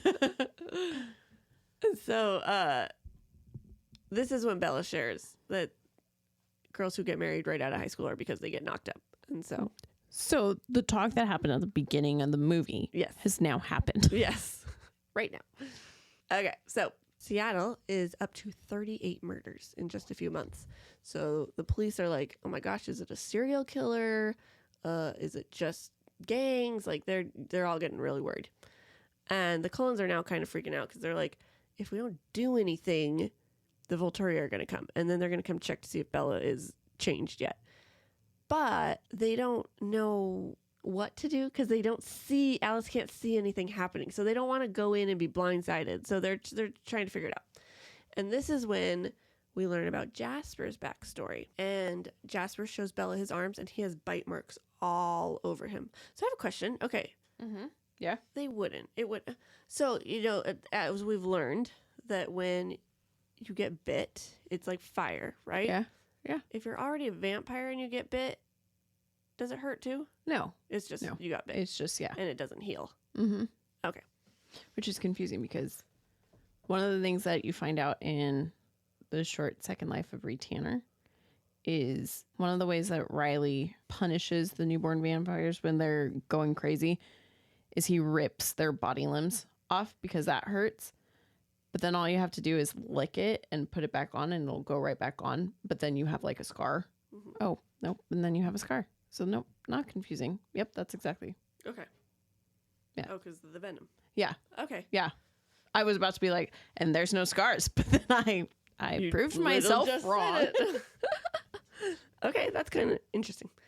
Jasper's backstory is that way back when there was this vampire in Mexico City and he made an army of newborns because newborns are the most powerful vampires. They like have brute strength and they're freaking crazy. So like it's like releasing a plague. And so the Volturi of course came in though and like killed off everybody. And they eventually came back, but they were a lot more careful. And this is when Jasper is a Confederate soldier and he's trying to help these refugees back to camp, and he's on his way back to camp and he runs into these 3 women, and one of them named Maria changes him, turns him into a vampire. And her plan's basically to rule Texas. So they go and they start creating a newborn army, but she only keeps them for a year so they don't become too powerful. And so Jasper's job was to kill all the newborns because he could calm them down with his power. But this also meant that he felt every emotion that they felt when he was killing them. Like, oh, that would mess you up so bad. Yeah. Yeah. No, it makes sense why Jasper is how he is. Yes. And so these other 2 girls ended up not liking Maria, so Jasper took them out too. But Jasper made a friend named Peter. And Peter was also in charge of killing off the newborns, but Peter finally fell in love with one of them. Charlotte. And so him and her ditched, and they tried to get Jasper to come with, but Jasper was like, I can't. I can't do that to Maria. Yes. But eventually he's like, this is wearing on him too much. It was like 5 years later or something like that. They came back, and then he ended up going off with them. Mm-hmm. And so they were hanging out, and they noticed that Jasper always was like more off when he just finished eating. And they're like, Jasper, you got to go vegetarian, like animals only, because you don't feel their pain like you would a person, I guess. That's interesting. I mean, okay. Oh, yeah. That's odd. It's probably easier when it's an animal. Probably. Like, it's not something that you once were. Yeah, that's probably what it is. And so, and then eventually... Man, hunting for him must be so boring, because then he can make the, like, irritable animals calm. If he wanted to. I'm sure he doesn't have to use his power, does True. he? True. No, I think it's when he wants to, so you're right. But could you imagine? Or Take he'd be the like, fun right out of it. yeah, it would. Oh, I bet you he probably does it to mess with his brothers. That would be so funny. So, and then this is when now Jasper's like, I got to go my own way. And he meets up with Alice, and Alice brings back to Carlisle. And flash forward back to present day. They decide, the Cullens are like, okay, you know what? We're not going to be able to beat this army with just the 7 of us. We counted 6 of us? 7. 7. 7 of us. Yeah, 7. 7 of us. Duh. And so I was like, wait, is 7 including Bella? That would have been a freaking even number, Brie. and so we find out they're going to get the Denali vampires. But unfortunately, they're pretty pissed off that back in New Moon... Well, one of them is. Irina. One of them. They're pretty pissed off that in New Moon, the werewolves killed off Laurent because she was smitten with him. Mm-hmm. That was her mate. Yes. Technically. And so... She wants to kill the wolves. Yes. And of course, Carla is like, we can't do that. We have a treaty with them. They're like, well, fine, we can't come help you then. And at this point, I'm like, why don't they ask the wolves to come help? And I was wondering it the whole time I was listening. I was like, okay, when are the wolves going to come help? Bella doesn't want him to. Nope. We're back at school, and we're learning more about this graduation party that Alice is like, oh, Bella, your mom's about to call and cancel. And don't worry, 65 other people will still be there. And Bella's like, what the heck? 65 people? And sure enough, when Bella gets home, her mom calls and it's like, oh my gosh, Phil broke his leg. I'm so sorry. I was going to come surprise you. And Edward goes hunting, and Emmett and Jasper are going to be babysitting. And Bella's like, no. Can I please just go to the push? Because Emmett's just going to give me crap for needing a babysitter. And he's like, okay, fine. And so they bring him to the border or the treaty line. And right when he sees Jacob, he gets like super pissed off. And she's like, what's going on? He's like, Jacob's thoughts are very loud. Mm-hmm. And then She gets out of the car and he zooms off. Yes. I'm just going to interject here. One small little scene that happens in the movie before what's about to happen. Mm-hmm. After the bonfire, we get a short little scene that shows that now the werewolves are watching Bella's house now too. And so you see the vampire standing guard and the wolf standing guard, and they like switch off. Which does not happen in the book. No. I mean, that we know it happens, but you don't see it. Yeah. They're sneaky. Yeah. Yeah. They're not just standing in one spot. I know. I always found that so interesting. Who was it? Was it Emmett and Alice. Alice are just standing there? Yeah. I'm also, why is it Emmett and Alice? Yeah. I'm like, what? It was interesting. Oh, wait. That's why Alice doesn't need to be running around. She can just sit there. I guess. Yeah, maybe. But that's also, yeah. It was interesting. Yeah. All right. So Jacob drove back to the house, and Bella noticed that he was like super tired. And it turns out that Sam has him pulling double shift because he doesn't trust the vampires to watch Bella. And Bella's like, oh my gosh, just don't do that. He's like, yeah, I know. And Jacob ends up falling asleep on the couch. He's so tired. And a little while later, he wakes up and he's really upset with himself because he's like, oh my gosh, I wanted to talk to you. She's like, okay, just talk to me now.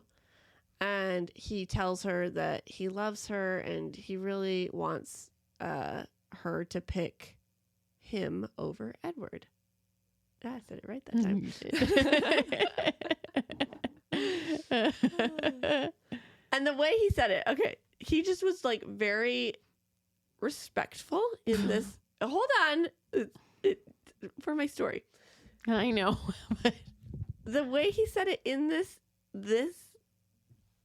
paragraph, he just was really like, you know what? You know, I just really love, like, it just seemed like reading it, it was like the moment that, like, in a romantic movie, I don't know. Romantic movie that is like, finally the guy is like, puts it out there. And so I was like, oh, he did it like really respectfully. And so I text Brie that. And I'm like, see, like, come on. It's, how do you not like it? How do you hate Jacob? So then I keep going. And so he's continuing to try to convince Bella to be with him. And she's like, no, I'm sorry. I really love Edward. See? And so, hold on. The fact that he doesn't take no for an answer. And so, like, even if he didn't do what he's about to do, I would still be upset at him. I'd be like, dude, she said no. Drop it. Yes, we need to, yes. Unfortunately, I agree. Or not unfortunately, I agree. But unfortunately. That's society. Yes. Because no means no. That's what I teach my kids. So, yep. So now, all of a sudden, he freaking just like mouth rapes her, lays one on her. Like, she is like shocked and trying to push away, but he's so freakishly strong that he won't let her go. So finally, she just puts her arms down and basically gives up until he's like done kissing her. And just acts dead. Yeah, that pissed me off so bad. And so I immediately text Brie back and I'm like, just kidding. Like, and so, like, I think I would have felt different. I would still been upset that he kissed her. Yeah. But if it was a kiss and she pushed away and he stopped. Yeah. But the fact that she was continued. fighting. Yeah. Oh, man, that made me so mad. Yeah. Still heated about it. Uh-huh. So when he finally stopped, she's like, you done? And then she punches him in the face. I was like, yes. But here's our huge continuity error. She slaps a werewolf in the last movie and then punches a werewolf in this movie, breaks her hand in this one, but didn't in the last one. Yeah. And so she's like, just take me home. And so Jacob takes her home, but she meant Carlisle. He's like, of course you mean that's your home now. And she's like, you can't Damn straight. Yeah, like, you can't take me there, can you? And so she goes in and calls Edward, and they go inside, and Charlie's like, what's wrong with her? And he's like, oh, you know, she just thinks she broke her hand. And they're kind of laughing. They're like, why? He's like, oh, she punched me because I kissed her. And Charlie's like, yeah, good for you. And they're both kind of laughing at it. I thought it was so funny. I just love Charlie so much. Oh, my gosh. And so Edward gets there, and he escorts her to the car. And Jacob follows them out. And Charlie's like, oh, maybe you shouldn't. He's like, no, don't worry, I got this. And Edward calmly turns to look at her. And he threatens Jacob. And what was the threat? Do you have it? But if you ever bring her back damaged again, and I don't care whose fault it is, I don't care if she merely trips or if a meteor falls out of the sky and hits her in the head, if you return her to me in less than the perfect condition that I left her in, you will be running with 3 legs. Do you understand that, mongrel? I thought it was funny. I love Edward. And so, So basically, after the scene with the werewolves and vampires switching off, watching Bella's house, we get Bella and Jacob walking by a lake and a mountain, and she like is babbling because Jacob is silent, and you can tell that he wants to say something, and she's just trying to fill the silence. And then he's like, "I just wanted to do this smoother," and then he kisses her, and it all happens exactly how Allie explained it. She punches him. They go back to Charlie's house. But guys, this is where everything gets so screwed up. We have a freaking Harry, did you put your name in the goblet of fire moment as Twihards, and I didn't realize it until I was reading and watching it this time. So in the movie, when Jacob and Bella get back to Charlie's house, Edward comes storming up and starts yelling at Jacob. And I was like, "Don't you dare hurt." Wait, what does he say? He basically says to keep his hands off of her. And he's like, "She doesn't know what she wants." And Edward's like, "Well, let me make it clear for you. Wait for her to say the words." And they just start yelling at each other, and it's not at all calm. no. It makes me so sad. So then, after that scene, well, Charlie comes and breaks them up, and I do like that part of the scene. I love Charlie's part. I love seeing any bit with Charlie. I just wish that they did it more like the book rather than how they do it. But anytime we get more Billy, I'll be happy. And I say Billy because Billy Burke plays Charlie. Yes. Not to confuse anyone. Yes. With Jacob's father. Yeah.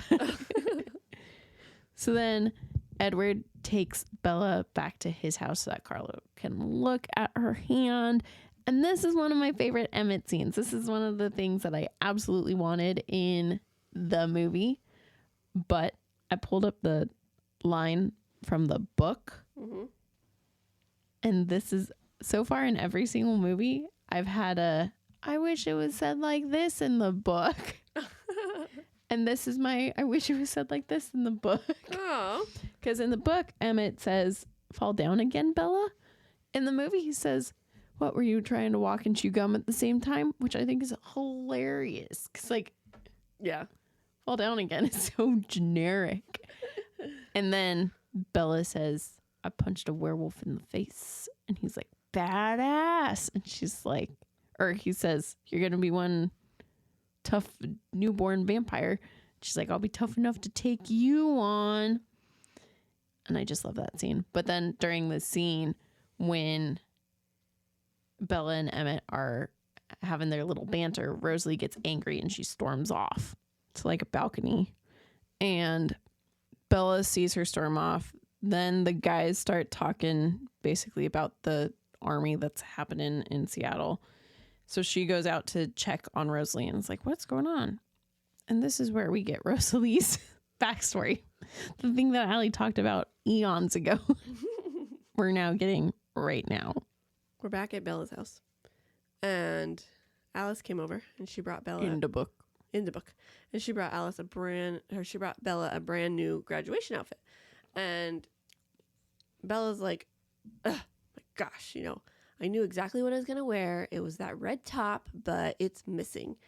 And this is when it all finally clicks. It's like, oh my gosh, the Seattle vampires and Victoria are linked.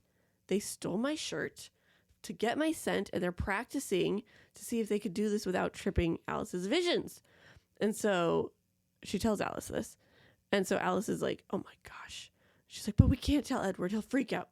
And Bella says. And so Alice now has to think about She's not wrong. Right, anything except this during the whole graduation. And so graduation happens, and Jessica says all the popular things like, oh my gosh, I'm gonna miss you guys so much. We are best friends. I love you, Bella. Like, they weren't just like Not talking. for a year. Yeah. And then they get called up, and Bella's name gets called, and we hear cheering from Jacob in the crowd. And this is how I knew I was mad at Jacob, because I was like, why is he even there? I was so mad when I Allie texted me and she was like, why is Jacob at her graduation? I immediately apparently went away from, because he's a friend and he would be there. Because I was like, can't believe he would show up. How dare he show up? I was so mad. And so Bella finds Edward after graduation, like immediately, and tells him about Seattle. And Charlie finds Bella and is like, hey, you want to go to the lodge for dinner? And Bella's like, oh, not really, but okay, yeah, let's go. And yeah. And it was very sweet because Charlie even invited Edward. He did invite Edward. But then he was like, no. Yeah. Very rudely. And Charlie's like, huh? Because Edward's never rude. So then, in the movie, after Rosalie's scene, we go to graduation. We don't get the scene where Alice bought her a dress. We don't get the scene where Bella's putting it all together, because that doesn't happen here. So then Alice isn't blocking her thoughts from Edward. Also, they get to sit right next to each other. They didn't have assigned seating in the movie because she's Swan and he's Colin. So they should have been forever and a day apart. Well, maybe it was like ours. Oh, yeah. Ours wasn't alphabetized, was it? We got to sit where we wanted, and we just had a card, and we wrote our names on it and gave it to them. I do remember that. And I sat in the worst possible spot. Why? I sat as far away as... Why? Because who was I with? It's either Mila or Maggie. One of them. I just sat next to them, and then we ended up in the back, and I was like... So you had to wait the whole time. That sucks. I hated it. It was like so... in the middle. It was boring as all hell. I was I hate graduations. I know. Mom's like, are you walking for your master's? I was like, I don't want to. And she's like, you need to. I'm like, oh, gosh. The good thing about that is masters usually go way quicker. Yeah. Because not a lot of people. Yeah, but the only issue is that for WGU, it's Seattle for all of the Western. So anybody that wants to walk in Oregon, Washington, Idaho, Montana, goes to this one. Yeah. So I don't know how big it's going to be. And I have to be there freaking 8:30 in the morning. I'm so mad. Ew. Yeah. You're like, thanks, Mom. It's at the Mariners. So Oh, that's cool. it's cool. But I mean, freaking how big is it then? Yeah, that's huge. But the Masters. And then after us, like ours is over, then it's the Bachelor. So I'm sure it's there more for the Bachelors. That's true. than That's the true. Masters. Other difference is that Jake and Billy aren't at the graduation. Mm-hmm. My next note also is too much wrong with 3 underlines under it. And I, again, wanted to make a note of the fact that this is my favorite soundtrack. Even though I do love this soundtrack, the Breaking Dawn Part 1 and Part 2 soundtrack. But this one has a few songs that play in my head over and over again. This is also the soundtrack that introduced me to Florence and the Machine and Sia, and I love both of them. So thank you, Eclipse. Mm-hmm. Okay. So Charlie and Bella are on their way to the Cullens house for the graduation party. And on the way, Charlie's like, I know I'm not the world's greatest dad. She's like, no, you're a great dad. And he's like, well, I, need to teach you how to punch. And, they're just bantering back and forth. And he's like, you shouldn't have to hurt yourself when you're telling someone you don't want them to be kissing you. And I was like, that's so sweet. I love Charlie. Oh my gosh. And so anyway, so then they get to the Cullens and Charlie's like, peace, because he does not do parties. And so he dips out. Same, Charlie. And all Bella's friends show up and they're just like in awe. And same. I would be for sure.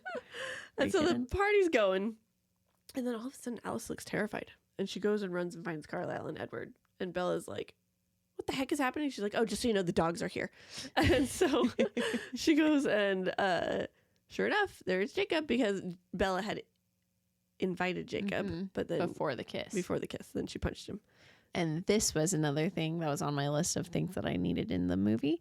When she says, "Was my right hook not subtle enough for you?" And she said it. Mm-hmm. Okay. And yep, so there's Jacob there, and Jacob apologizes. He's like, I shouldn't have acted that way, but I have a graduation gift for you. And it was a bracelet, and it was a hand carved little wolf. And this is when I started being like, okay, thank you for apologizing, Jacob.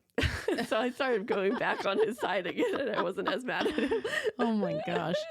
And so as they're chatting, Alice comes down the stairs, and Bella's like, oh, hang on. And she like totally like ignores Jacob and just runs up to Alice. Love it. And Smart Bella.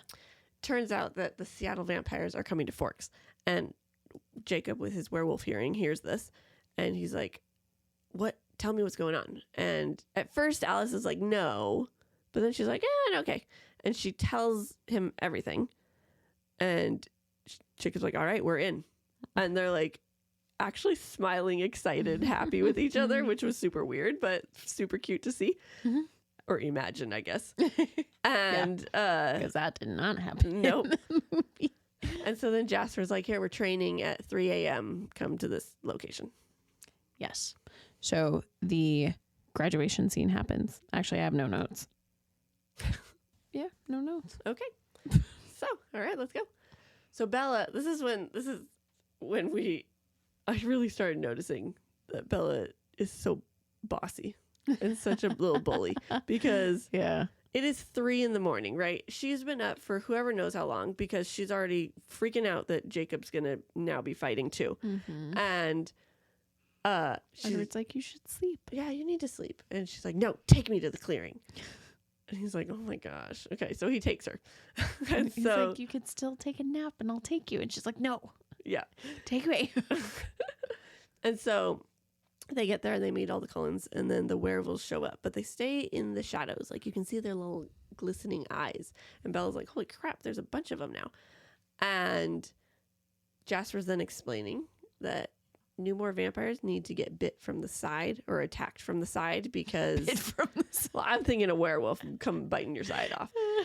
Attacked from the side, because if they get around you, you're dead, because they're super strong. And so then all the vampires, They're super strong and they don't know how to control their strength. yeah, so all the vampires start practicing on each other, like, and it was really cute. And I loved the wolves because they're all watching. And in the movie they were super cute, because they were like all glary at first, and then they're watching, they're like, oh, and they like sit This is down fun. and they start watching, and it was very cute. And so Edward stood in as the interpreter for the wolves, because he could read their thoughts, because they didn't trust the vampires, so they stayed in their wolf form. So Edward read their thoughts and shared back and forth what they were talking about. And after practice, they wanted to smell all the vampires so that they wouldn't make a mistake during the battle. And Jacob goes up to Bella and licks her like a little puppy dog. And that was so cute. And I mean, I know that was him giving her a kiss again, but Without her consent. yeah, but it was a dog kiss. It doesn't count. It does. Oh my gosh. How do you feel? You like dogs, but how do you feel if you're hanging out with a dog and a dog licks you right on the lips when you're not prepared for it? I go, oh, you silly puppy, and then I pet it. So funny. Oh, I love dogs. Okay, and so This is why I knew you'd be Team Jacob. It's like, I wish he wasn't a fucking wolf. yeah, what if he was like a lion? I probably wouldn't be. Yeah. No, I love big this cats. dude. I don't like little cats. I think big cats are so cool. Lions, tigers, jaguars. The little cats that I have are basically just like the big ones. No, the big ones are so cool. Their whole paw is like the size of my face. Oh my God. So cool. No, I don't know what he'd have to be to me to hate him. A spider. Probably. So anyways, this is when we find out that Leah and Seth are also, they've changed. No, we don't know Leah yet. Yeah. We know Seth. Seth has changed. And because they're trying to figure out how they're going to get Bella to a safe place during the battle.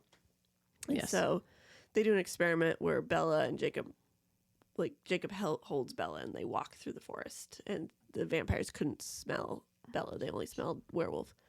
And we learned that Seth is going to stay and protect Bella while everybody's fighting. So in the movie, I love the fight scene. The fight scene is done very well.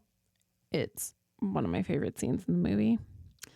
They did, however, squish 2 fight scenes into one here rather than splitting them up into 2 separate training days like the book does.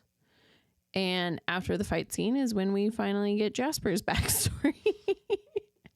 In the movie, when Jacob comes up to Bella and is hanging out with Bella, and like she's having a conversation with him and is like, I'm so worried about you guys fighting, blah, blah, blah. Kristen was having a hard time acting to the big green wolf stuffy that they had on set. And so she asked Taylor to dress up in his green screen suit so that she could actually like act to someone. And he did it for her. What a good guy. Because he had to like bend his head over and let her pet him and everything. Yeah. Dude, I'd be laughing so hard. Yeah. I know. I feel like that would make my acting way harder, but Right? it worked for her. Yeah, whatever works. Oh, in Jasper's backstory, did he go off with... Oh, you don't meet Peter and Charlotte in his Yeah, backstory. that's Good what I catch. thought. Good catch. No. Oh, sad. Alice just kind of interrupts and is like, you kept me waiting long enough. Yeah. Okay, so end of the fight scene, battle scene, not even battle, practice scene. And then Bella's like sleeping. And she wakes up and she's like, oh my gosh, I've been sleeping forever. And she wakes up and sees there's a charm bracelet. Or Edward sees the charm bracelet and he wants to give her a new charm. And it's a very sparkly heart. A hand-me-down. A hand-me-down we learn in the book, not the movie, Yes. that it was his mom's. And Edward shares all this information he learned from listening to the pack last night, like how Jacob is Edward's second in command. Jacob is second in command in the pack, and Leah Clearwater is also a wolf now, and she's the first female wolf, and no one likes her. Really? Because she just brings so much drama to the pack. But she's been through a lot. She's been through a lot, yes. And Alice calls and she's like, hey, so Jasper's thinking we could use Bella as bait. And Edward's freaking pissed. He's like, what the? No. And Bella then is like, oh, okay, here. I'm going to put up a fight and win. Either, Edward, I'm bait. Or you have to sit out with me and you can't fight anymore. Because she's been freaking out, being like, oh my gosh, what if Edward dies? And so Edward's like, okay. And he dropped out of the battle. And he's like, I'll just update you on what's happening by reading Seth's mind and everything like that. We'll have a connection to the battle. Yes. It'll be fine. So in the movie, after the fight scene, we then cut to Edward and Bella at Bella's house, which is kind of weird because it's such a short scene and there's no explanation for why they're there. But they're having a conversation about the battle, and they're discussing how Bella doesn't want him fighting.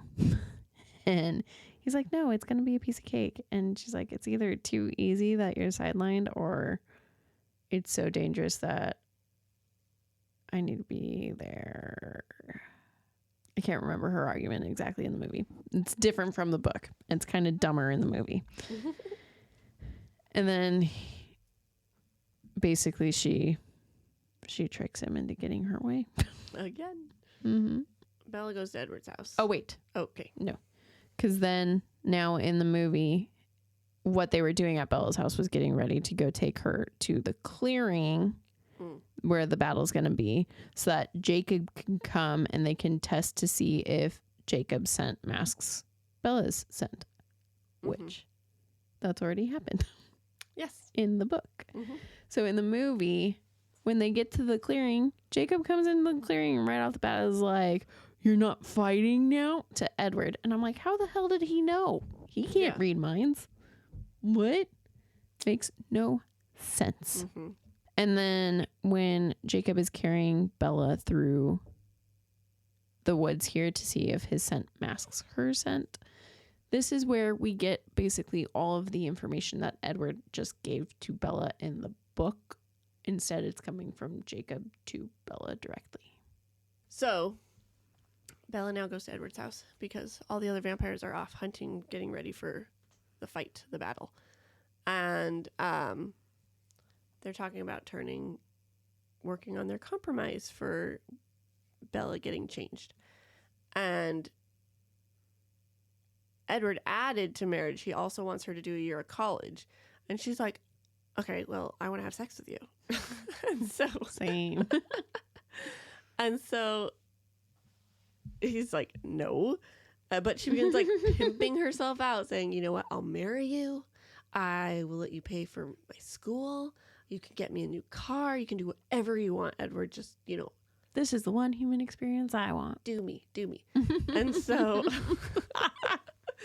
so Edward is like, no, because I care about your soul and I'm old school and no sex before marriage. And this is the only commandment I haven't broken yet. And so I want you to be your soul saved, blah, blah, blah, blah. And then Edward shows her the ring and he proposes. And because Bella finally agrees to it. And they agree on a very small elope type wedding. Elopement. Mm-hmm. In the movie, after the scene with Jacob and Edward in the clearing with her seeing if her scent gets masked. She comes back home and Charlie's in the kitchen, and this is when I get my virgin scene where Charlie's like, hey, you're in a serious relationship now and we need to talk about this. And she's like, nope, Dad, I'm a virgin. Mm-hmm. And then it's really cute and really awkward. But then one of my favorite things is when she says, Dad, I'm a virgin. And then she runs upstairs. He goes, liking Edward a little bit more now. I know, I'm that's like, cute. yes, you are. In the movie, we didn't get I missed when you talked about it. What?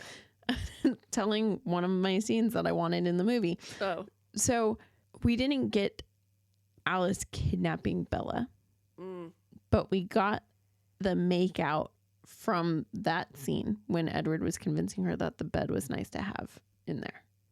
And I liked that scene because it was like the first time. About them No. making out. No, I liked it because it was the first time that you saw that Edward actually like has control and can be with her. Mm. Mm-hmm. Okay. Yeah. So, and then that was in the movie, the leg hitch. That's all I cared about. So she gets to Edward's house. He brings her in. This is also then when he gives her the crystal from his mom, but you don't know it's from his mom. He just gives her a crystal. And then she sits down on the bed and is basically like, yep, I'm gonna get what I want tonight. But then, just like in the movie, Edward's like, no, we can't do this. Like, what? And I also love in the bookend movie when she's taking off his clothes, he lets her undo his shirt, and then she goes to take off her stuff and he stops her and she's like, oh, do you want to do that part? And then I actually like the movie proposal better than the book proposal because it's really sweet, because he explains to Bella what he would have done if they had met back in 1900 whatever year it was. I think 1908 when he was changed. And he's like, I would have courted you. I would have stolen a kiss when your father wasn't looking. We would have sat on the porch and drank iced tea. And then I would have asked your dad for your hand in marriage. And then he gets up and proposes, and it's so cute. And I was convinced that this was also how the book did it. So when the book was just him like, okay, don't be mad, but will you marry me? Look at the ring. Here Yeah. it is. Yeah. I was like, what? Hold on. I was so sad. Also, the movie ring is so ugly. I just want to say that is a change that for some reason they made and chose wrongly. I think, hold on. Let's. The description of the ring, which I was also incorrect in thinking what it was. The face was a long oval. Oh, no. That was the worst part about it. I knew that. Oh. I knew.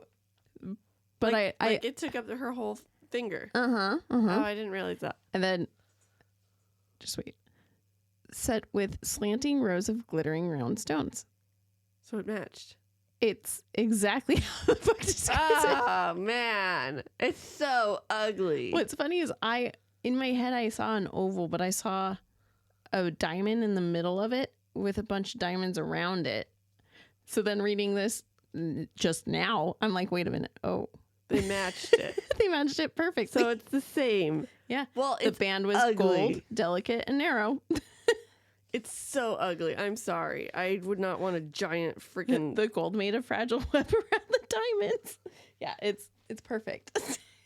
Well, all right. Glad they got it right. But man, Stephanie, what are you doing? Making your ring that's from 1908. Yeah, well, I'm sure there were other ones. Ugly. Bella's like, oh my gosh, it's so beautiful. No, it's ugly. Dude, I'm sorry. If a guy gave me that ring, I'd be like... We're not getting married. No, thank you. I'll marry you, but no, not that ring. He's like, it's my mother's. I'm like, oh, that's great. Can we change it? Here, I'll take some of the diamonds out of it and go put it in a more modern ring, please. That's hilarious. Oh, man. All right. Anyways. Wow, it's taken me so many read-throughs to realize that. That's what we're here for. Ruin my... All right. Ugh. Are you good or more? No, I'm good. Okay. It's all you now. So we get to the next day and Alice is there and she's like throwing a little fit. She's not really throwing a fit. She's throwing a guilt trip that she's like, why can't I throw your wedding? And Bella gives in. It's like, you can give in to the sister, but not to your fiance. yes, okay. And so then it was time to set the trail, and Edward and Bella went off, and Bella had accidentally cut her hand because she trips on everything. So she's like, oh, I know what I can do. And she uses that blood to do on the trail. Do on the trail? I don't know. Put on the trail? I don't know. And so, gosh, my brain is like... To leave on the trail? Sure. They met up with Jacob, and Jacob took her off, and this is when they start talking. They're like, I'm really sorry. That kiss was an assault. That was not okay of me, and all this sort of stuff. And Bella realizes, because based on how they were talking about stuff, she realizes, oh my gosh, by asking Edward not to be in the battle, I'm leaving them one vampire down. What if now someone else gets hurt, and it's all my fault? And I'm like, girl, just... Make up your damn mind. Yes. Do you want him with you or not? And so Bella shares, she's like, I hear that you're second in command. And Jacob's like, oh, yeah, I was supposed to be first in command, but I didn't even want to be a wolf, so let alone be in charge of running the wolf pack. And we get to camp, and Edward's already set it all up, and he's like sincerely thanked Jacob for getting her there safe because he was so worried about her. I was like, oh, that was so sweet. Yeah, Edward's a good guy. Oh, gosh. I love him.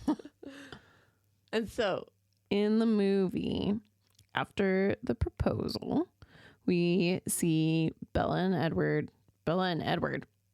I like leaving the trail, but they're also walking like side by side when he's trying to, in the book, not be near her because he doesn't want them to get his scent with her. They just want her scent there. mm-hmm.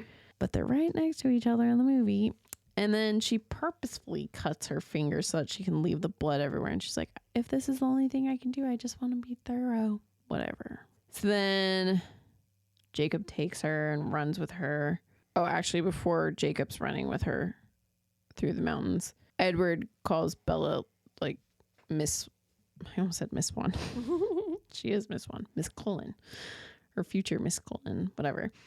And she's like, don't say that when Jacob's about to be here. I don't want Jacob to know. And he's Because like, she wants him focused for the battle. dumb. How's that dumb? She should just be upfront with him. Tell him But she didn't tell anybody else. in the book or movie. Yeah, the But movie. in the movie, she was only worried about not telling him. In the book, she was worried about not telling anyone. Yeah. So now she's running with Jacob. Well, Jacob's running with her in his arms. And they cut to a scene where you see Edward on top of a mountain in the sun. And I think that the vampire sparkles have gotten better as the movies have progressed. And so thank you, special effects department. So Bella is absolutely freezing because there's a big snowstorm going on outside. And you hear the one-sided story or chat from Edward, right? Because he's talking to Jacob and Jacob's doing his little like doggy noises back and forth. And then Wolf noises. the woof noises. And so then eventually Jacob comes in the tent. And because Edward's like, why don't you just go fetch a space heater? And so he comes in the tent. He's like, a space heater, really? He's like, here's your personal space heater because he's 108 degrees. And so he gets into the sleeping bag with Bella, and she's like, oh my gosh. She just snuggles up to him, and he's so warm. And Bella sort of fell asleep, but could hear the guys. This is how we got no Bella, but we got the guys without Unfiltered Yes. Jacob and Edward. without it like changing the Dynamic of everyone. Yeah. Really. the whole story. Being Yeah. like, wait, why are we following different people now? Yeah. That would be so weird. That would be weird, right? What? And so they spoke about all sorts of stuff and like how Jacob believes that she really does love him, but She doesn't know it and won't admit it. and how why are you going to change her? Like I don't want to. says Edward, and he's like, I tried. There's like 4 different options and all this sort of stuff, and they just keep chatting about like anything and everything. And I know there's like a bunch of stuff they talked about, and my mind is not. Jacob asked how it felt when Edward thought she was dead. They talk about Edward thanks Jacob for taking care of her during that time. It was like a civil, like where each of them got their little snarky. They got to air their grievances while also They were being civilized about Yeah. it too. Yeah. I enjoyed that chapter. It's my favorite chapter. It's the reason this is my favorite book. That whole entire chapter. Plus, I just love this book. It's such a good book. Sorry that you don't like it. I don't like it. It's just not my top. Is my top. Oh yeah, you're done. Yes. Okay. So in the movie, Edward again is not calm. He's freaking out because Bella's cold. And he's like, I don't know what I could do for you. I wish I could do something. And then Jacob comes in. In the movie, the scene, it's so screwed up from the book. It's the most tense scene of the movie. In the movie, too, it doesn't have him explaining all 4 of his options for what he could have had, or for the options that he had with Bella. And they do have Jake ask how it felt when he thought Bella died. But in the book, before Edward answers, he goes, I guess... Oh, wait. When you thought that you'd lost her forever, how did you cope? And then Edward gives an answer, but then he goes... Edward wasn't talking about the time that he wanted to know about. And so he says, and the other time when you thought she was dead? And he says, yes, it will probably feel that way to you, won't it? The way you perceive us, you might not be able to see her as Bella anymore, but that's who she'll be. And I like that. I like the civilized, like, I get that this is why you're asking me this question and get that you're going to feel this way. But let me tell you, she's still going to be her. Like, don't give up hope. So next morning comes Into book. into book, and Bella wakes up, and she's like sweating, right? Jacob's freaking hot, and he fell asleep, and he's like, He snug. is not hot. Oh, I think Taylor Lautner is pretty cute. He is. Okay, He's not like my top. no, but We all know who my top is. and so he's like basically suffocating her because she's like, because he's asleep, he's like dead weight right now. So Edward friggin' throws him off her. He lands on the ground. It's freezing cold, so he jumps up and lands on No. Bella. She's trying to push him off of her Mm-hmm. when she's getting out of the sleeping bag. She pushes him. He falls onto the cold ground. Bella pushed him? I thought Yes. Edward saved, helped out. No, not yet. Because then he falls on the ground, freaks out because he fell on the ground, flips over and falls on top of Bella. And that's when Edward gets involved. Oh, I thought he was involved both times. No, Oh, okay. no. Well, anyways, so the second time when Edward is You're involved. trying to make Edward just an asshole right off the bat. Yes, I am. He shoves him in the tent, and this little tiff starts off, and Jacob leaves, and Bella's pissed. Because Jacob's a little teenager. Edward just shoved him into the tent. Because he just hurt Bella. It's not like he did it on purpose. He's not like, I'm going to squish Bella right now in front of her boyfriend. Well, he could have figured life out before that. And so then they start talking about their top 10 favorite nights, because he's like, this was not one of my top 10 favorite nights because you kept saying my Jacob. And she's like, oh, that's just what I call Jacob when he's like, you know, happy and normal. Like, he's my Jacob. Not when he's this grumpy werewolf. Mhm. And so they start talking about it. And then eventually Edward goes, one of my top 10 will definitely be the night we get married. And then you hear the sad little howl. And it's because Seth heard, which then in pack head, Jacob heard. And it was so sad. And so Bella's I was like, good. and Bella's like, I need to go stop. I can't believe it. You knew he was listening. And Edward's like, oh my gosh, okay, I will go. I'm sorry, I'll go get him. So Edward goes off. And then Jacob comes back. She does not deserve him. I know. And so Jacob comes back, and he's being all super dramatic. Like, oh my gosh, you know, fine. I guess I'm going to be better off dead. I'll just, you know, end myself in the See, another reason why Jacob is the worst. I'm not defending him at this point. He's the worst. And he's like, goes off. And she's like, no, please. And she's begging him to stay. And finally she's like, kiss me. And so he does. And he's like, it starts off like sort of normal. And then Jacob tries to make it more intense. And that pisses Bella off. So she tries to hurt him by like pulling his hair. And he's like, oh, well, she's really into this. And so he goes more intense. Well, who in their right mind starts pulling hair While to you're try and kissing? stop kissing? Right. Like, like, that was so dumb. yeah.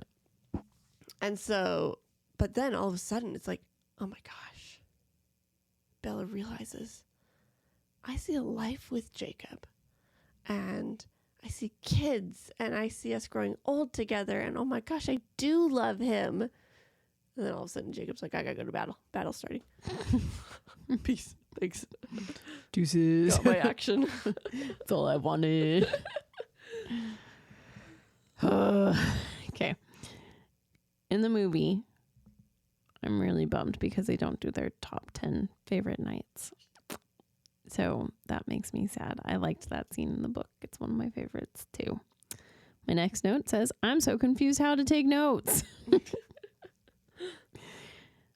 The big difference is in the morning, Bella wakes up and Jacob's already gone. And so she comes out, is talking to Edward and is like, sorry, last night must have been rough for you. And he's like, yeah, definitely won't make he says it won't make my top 10 favorite nights. But then he says, one of the ones that's on my favorites is the night you said yes to marrying me. And then Jacob comes out of the trees and he's like, you're marrying him? And then he storms off. And Belle's like, you knew he was listening. And then runs off after him. I like how in the book, Jake only knew about it because Seth was there. Not that Jake came out of the trees and heard him. My next note says, too much wrong. So then, yeah, they have a long conversation and then they kiss. So, yeah, that happens. Okay, cool. Good job, movie. Kept some the same. All right. So now... Not enough. Nope. Now Edward and he comes back and Bella's mortified because she's like, oh my gosh, Seth just heard everything. And Edward's going to read Seth's mind. Oh my gosh. And so sure enough, that happens. But Edward's like, oh, I don't care. You're only human, Bella. And Jacob was there when I was gone. And so he helped you. And it only makes sense that you would fall for him too. And he's too understanding. Yes, it was pissing Bella off. She's like, no, hate me. Be mad at me. Pissing me off too. And so then they hear howling and they knew the battle began. And so Edward's sharing everything that Seth is thinking and hearing and all this sort of stuff. And all of a sudden he looks at Seth and Seth looks at him and he's like, go, because Victoria and Riley are coming. And sure enough, they come in the clearing and Edward is talking to Riley, being like, Riley, you know, she's only using you. Her true mate was James. She doesn't really love you. And Seth comes in and tears Riley's hand off. And Victoria and Edward are fighting. And it's going so fast, Bella doesn't know who's winning. And all of a sudden, Seth's laying on the ground. He's whimpering. And Bella's like, oh my gosh, he's dying. Poor Seth. She breaks part of her arm brace off from breaking her hand earlier. She goes to stab herself like the third wife did. And, because we didn't mention in the tent, or was it the tent or somewhere, Edward tells Jacob, like, did you really have to, no, it wasn't the tent. It was, closer to when the story happened, but he was upset that the third wife's story. No, that was the tent. It wasn't the tent. Even got told, he's like, who do you think Bella's going to relate to? Mm-hmm. Sure enough, here she goes trying to kill herself to save the whole thing. Yeah. And but Seth gets up and he destroys Riley, and Edward tears Victoria's head off, and they shred the bodies up and then they burn them.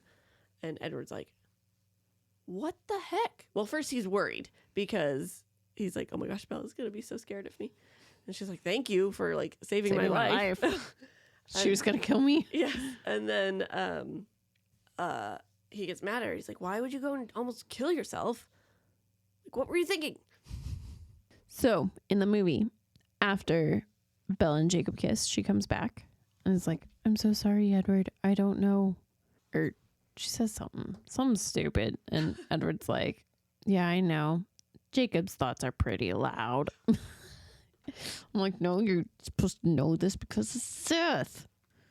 But then Seth comes into the clearing, or into their like little tent clearing, and he's like, oh, the battle's about to start. So then he starts giving play-by-play. So then it cuts to the clearing. In the book, the vampires and the werewolves go into two separate clearings. And I know this for a fact because in the short Second Life of Bree Tanner, she talks about how in the one clearing she went to, well, she like, in the whole entire book, she doesn't talk about werewolves. She's never seen the werewolves. She heard what she thought were weird howling vampires, and she like could hear their feet, and she was like, wow, those are some big loud vampires. But she never saw the werewolves. And in the movie, the werewolves and the vampires are full on having a battle together. Mm-hmm. Dumb. Also, this is when I realized that we did not have any Eclipse broken ribbon in the movie, unfortunately. Unlike the last two movies having their book cover in them. Yes. Trying to figure out what that was.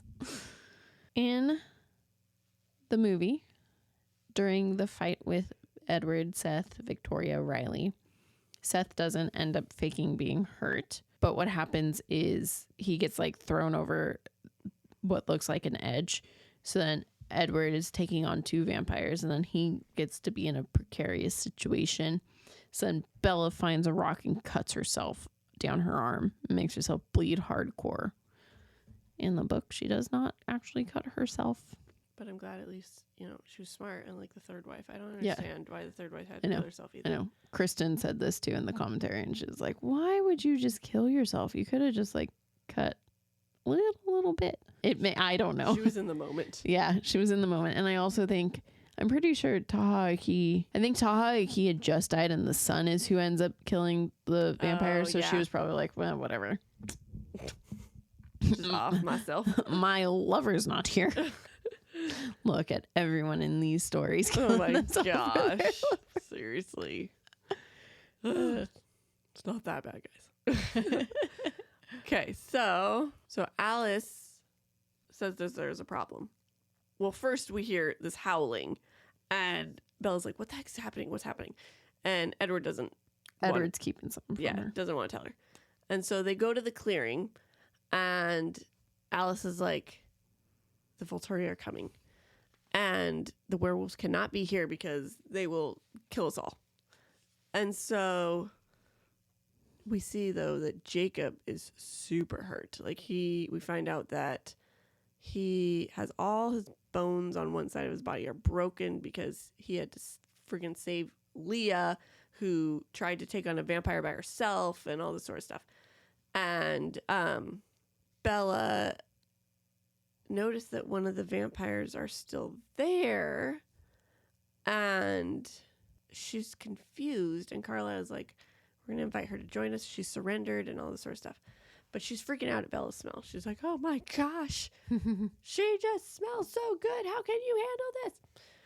And then Jane and 3 of the other Volturi show up, and they begin questioning and torturing Bree, the vampire. The vampire nominee. And they're like, and they explained, like, they're like, oh, she's going to join us. And Jane's like, no, we don't give second chances. And they freaking kill her. Mm-hmm. And then they're like, or Bree. Yeah, she's like, oh, it'll be quite interesting. They'll love to find out that Bella is still human too. Blah, blah, blah, blah. Caius. Mm-hmm. Mm-hmm. In the movie, after the battle, Bella and Edward come back to the clearing, and we actually see Leah go for the newborn vampire that they missed, and Jacob jumping in between and getting hurt rather than it happening while they're not nearby. So they see it all happen. And then in the book, it's very clearly stated that he does not phase back until he's back home, where Carlisle can reset his broken limbs. Yeah, I love that in the book because they're like, they said, I'm trying to get, Carlisle was like, I'm trying to get them to have Jacob turn back to a human because I haven't gone to veterinarian school. Yeah. It's like, it's so cute. Yeah. So then in the movie, he just faces right back. He's human. And they're like, okay, you need to take him back to the house. Mm-hmm. Some poor Taylor Lautner had to be completely naked for that scene. My next note says, all messed up. Basically, this whole movie has been way messed up if you haven't been listening yet. So basically everything happens with the Volturi, how Allie said it. All right. So then we get back to the house, and it's like right after the battle. And Bella and Alice are hanging out because their cover-up story was that they were going shopping for the weekend. And so Bella's like, why does your power, Alice, work on me, but everyone else's doesn't? She's like, well, Jasper's works on you too, and it's because we deal with the body and not the mind. So there's something going on in your mind. Just want to know what. Hey, you're close. I'm super close. And she gets home and Charlie's there and they're talking about how Jacob is and he was in a motorcycle accident and how he is quite the mouth on him. And Charlie said how Edward was there and he's like making sure that Charlie said how he really does like Edward because he's like, he definitely has a better sense of how to keep you safe, Bella, than Jacob would. Yep. And He does. and so he shares how worried he is, though, that the wolves are coming back like they were in New Moon because he hears howling while they were fishing. And then all of a sudden, Billy's like acting really weird. And he's like, we got to go home. And I got a game to watch. But then you get home. He's not even watching the game. And Because the game hasn't even started yet. Yes. And so he's like making phone calls and all this sort of stuff. And then all of a sudden, you hear the wolves right outside the house. But they stop howling right when the Jacob's brought in. And Carlisle's there and he's like, says it's way worse. It looks way worse than it really is. And Edward's there acting like a big brother, like staying by his side.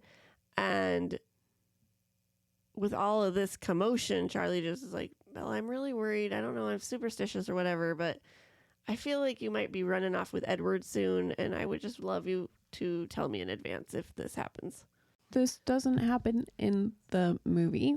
There is a scene that I missed where Charlie's looking at Riley Beers's missing picture, and he had just had a meeting with his parents to still be on the look for him. And Bella comes up and is like, well, it's been like 3 years. Do you really think, like, shouldn't they just give up? And he's like, well, I wouldn't give up if it were you. I know. Charlie. Okay. Mm-hmm. All right. So Bella now goes to see Jacob, and she's kind of hoping he's asleep because she's like, doesn't even know what to say to him. So she's hovering in the door, and that's how he's like, oh, okay, you chose Edward. And She's been telling you this for the last 2 books. And why are you shocked? So he asked how Edward took the news of them kissing, and Bella's like, oh, he wasn't mad at either of us. We're okay. He's like, damn, that was, my last chance. And he kind of gets at her about, like, why would you kiss me back if you didn't really love me? And this is when she shares. Does she share right here that But I does love him? And she said, it's horrible because, like, I saw our lives together and everything, but I just can't have that. And she's like, is this better, me knowing this? And he's like, yes, it is, because, I know I've done everything I can, and you still have the same answer, but now I won't have any questions. And so he understands, she can't go living without Edward. It's like her drugs. So, it's like basically he's relating it sort of the imprinting thing. So he's like, okay, you know what? Fine.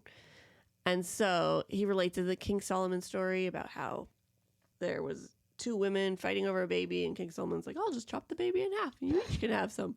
And then one woman's like, no, don't do that. And so he was relating this whole situation to that. What an idiot. I don't see it. I see it as him relating it as in, I'm not going to fight anymore. I'm just going to give up. Here you go. This was his last power play. Like, look, I'm doing this for you. He wouldn't. He says he's giving up, but he clearly, once you get to breaking down, you're like, oh, no, you did not give up. This fool. So then they spoke about the wedding for a little bit and her plans on changing and all this sort of stuff. And they also had a little chat about, like, oh, well, Jacob, when's a girl going to catch your eye? And maybe I'll be jealous of her, or she won't be good enough for me, or like good enough for me. I won't think she's good enough for you, there you and go. all sorts of stuff like that. So that's their whole little chat. I am very thankful that the movie doesn't go through Bella basically like breaking up with Jacob, because she basically in the book is like, I do love you and it hurts and I can't believe I had to go through this. Then she leaves and she bawls her eyes out, and Edward's sitting there and having to watch and all this bullshit. And I'm like, for the last 2 books, 3, including this one, you've been so obsessed with Yeah. See? Edward. Yes. So you can't now turn around and be like, oh, but I am madly in love with you too. You can be in love with 2 people at the same time, but it's so stupid. It drives me insane. I guess I read this one. This is more of, sure, she's sad about the double love thing, but it was more her being like, I just lost my best friend. Like, there's no way we can be friends anymore with all of this drama going on. Yeah, but the whole entire chapter was her talking about how much she loved him. It is. Okay. She's like, I do love him and I could see our future together and it hurts so bad, but I love Edward, but I love Jacob. And I was like, girl, why do you suck? In the movie, Jacob's also a butt because when he asks Bella if Edward was mad, she's like, no, he wasn't mad at us at all. And he was like, damn, he's playing better than I thought or whatever. I'm like, dude, he's not playing a game. You are. Because you're a player. Okay. So as Bree just said, they go home. She goes home and Charlie's like freaking out that Jake wasn't okay because Bella looks like she's freaking been sobbing. She's like, no, I just had to tell Jacob something. And he's like, really? That was really sweet, though, in the book when she leaves his house and she is in the truck and she's crying and Edward comes and drives her truck at the speed limit of her truck rather than trying to make her drive faster. Yeah. Super cute. It is. I love Edward. Give me his scenes, damn it. And so then Charlie's like, this better not affect his healing. And they go up to Bella goes to bed and she's just sobbing and cries all night long. The next morning, Edward's like, did you choose the right person? I don't think you did. She did. I think you love Jacob too much for all this. No. And then She loves you. Then they just start quoting Wuthering Heights to each other. Hell yeah. Hell yeah. No, I thought it was hilarious that she quoted the scene that I was pissed about in our podcast. Really? Yeah, because they messed up her quote about how much she loved Heathcliff.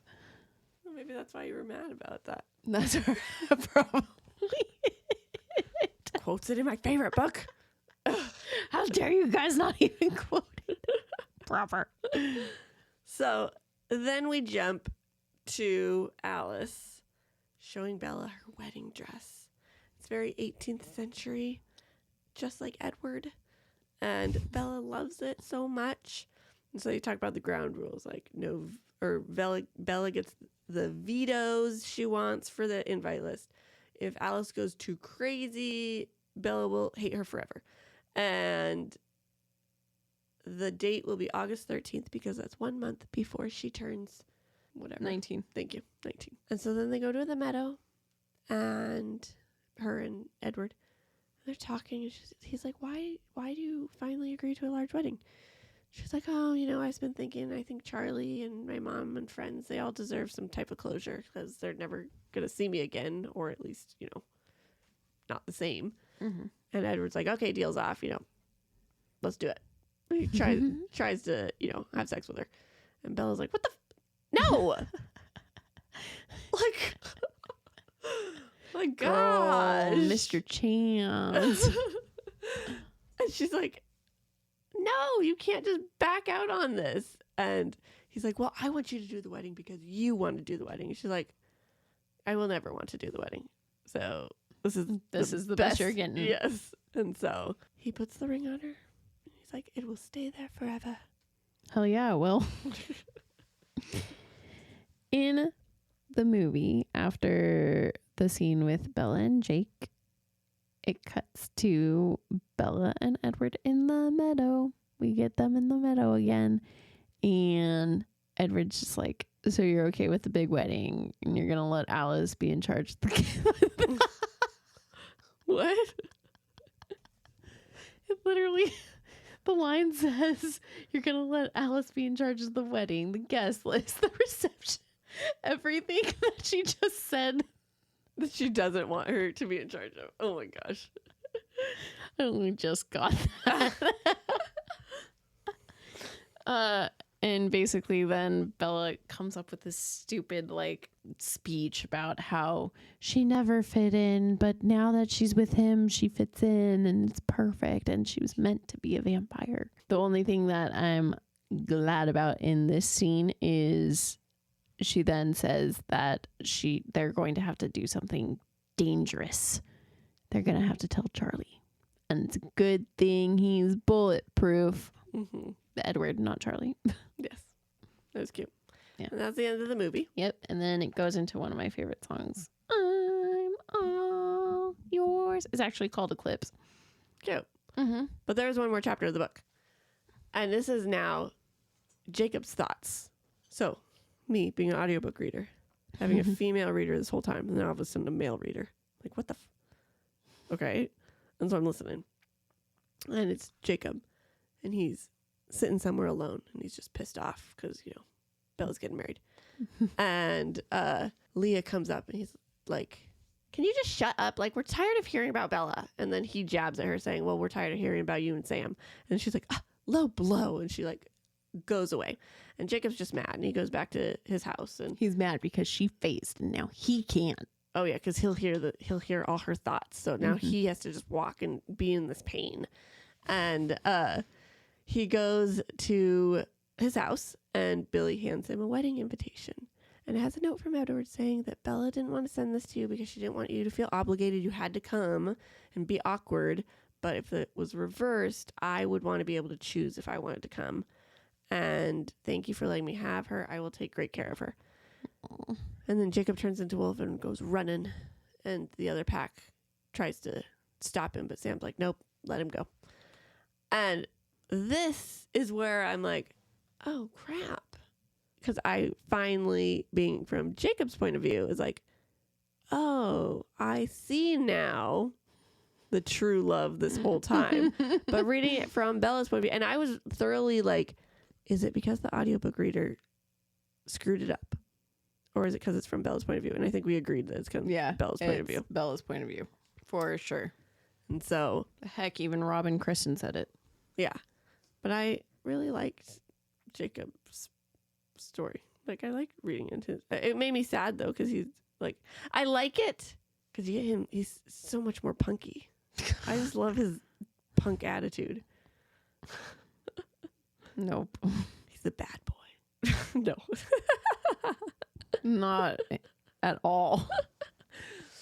No, he's not. He's a sad wolf man.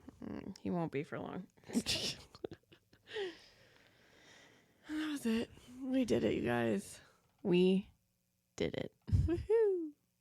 That was fun. That was long. all right, you guys. So IMDb cast 52 people for this movie.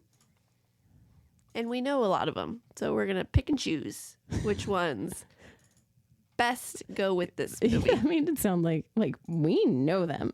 Oh, we do, personally. You do, sort of. Kind of, yeah. Kind of. All right. Okay, we're going to talk about some Cullen Some family. of the cast, yeah. We had a lot of Cullen moments. Okay, so we are going to start off with Nikki Reed as Rosalie. I love her. I do too. She's a great Rosalie. Yeah, she seemed very Prissy. Yeah, which is funny because when you like see her in real life, she's really not. Really? She's really like down to earth and really sweet. Oh, that's cool. Okay. Jackson Rathborn. Is that how you say his name? Rathbone. Ah, dang. Born sounds way cooler. Jasper. Yeah. Jasper. I like him. Yeah. He's good. Yeah. I mean, I just don't like Jasper, but he Yeah. did good for Jasper. Yeah. I know. This is the movie where I kind of like, I like him more than I do because of this movie or book. Mm-hmm. You learned his story. Yeah. Yeah. I agree. But he's still one of my least favorites. Yeah. All right. Xavier Samuel. Wow.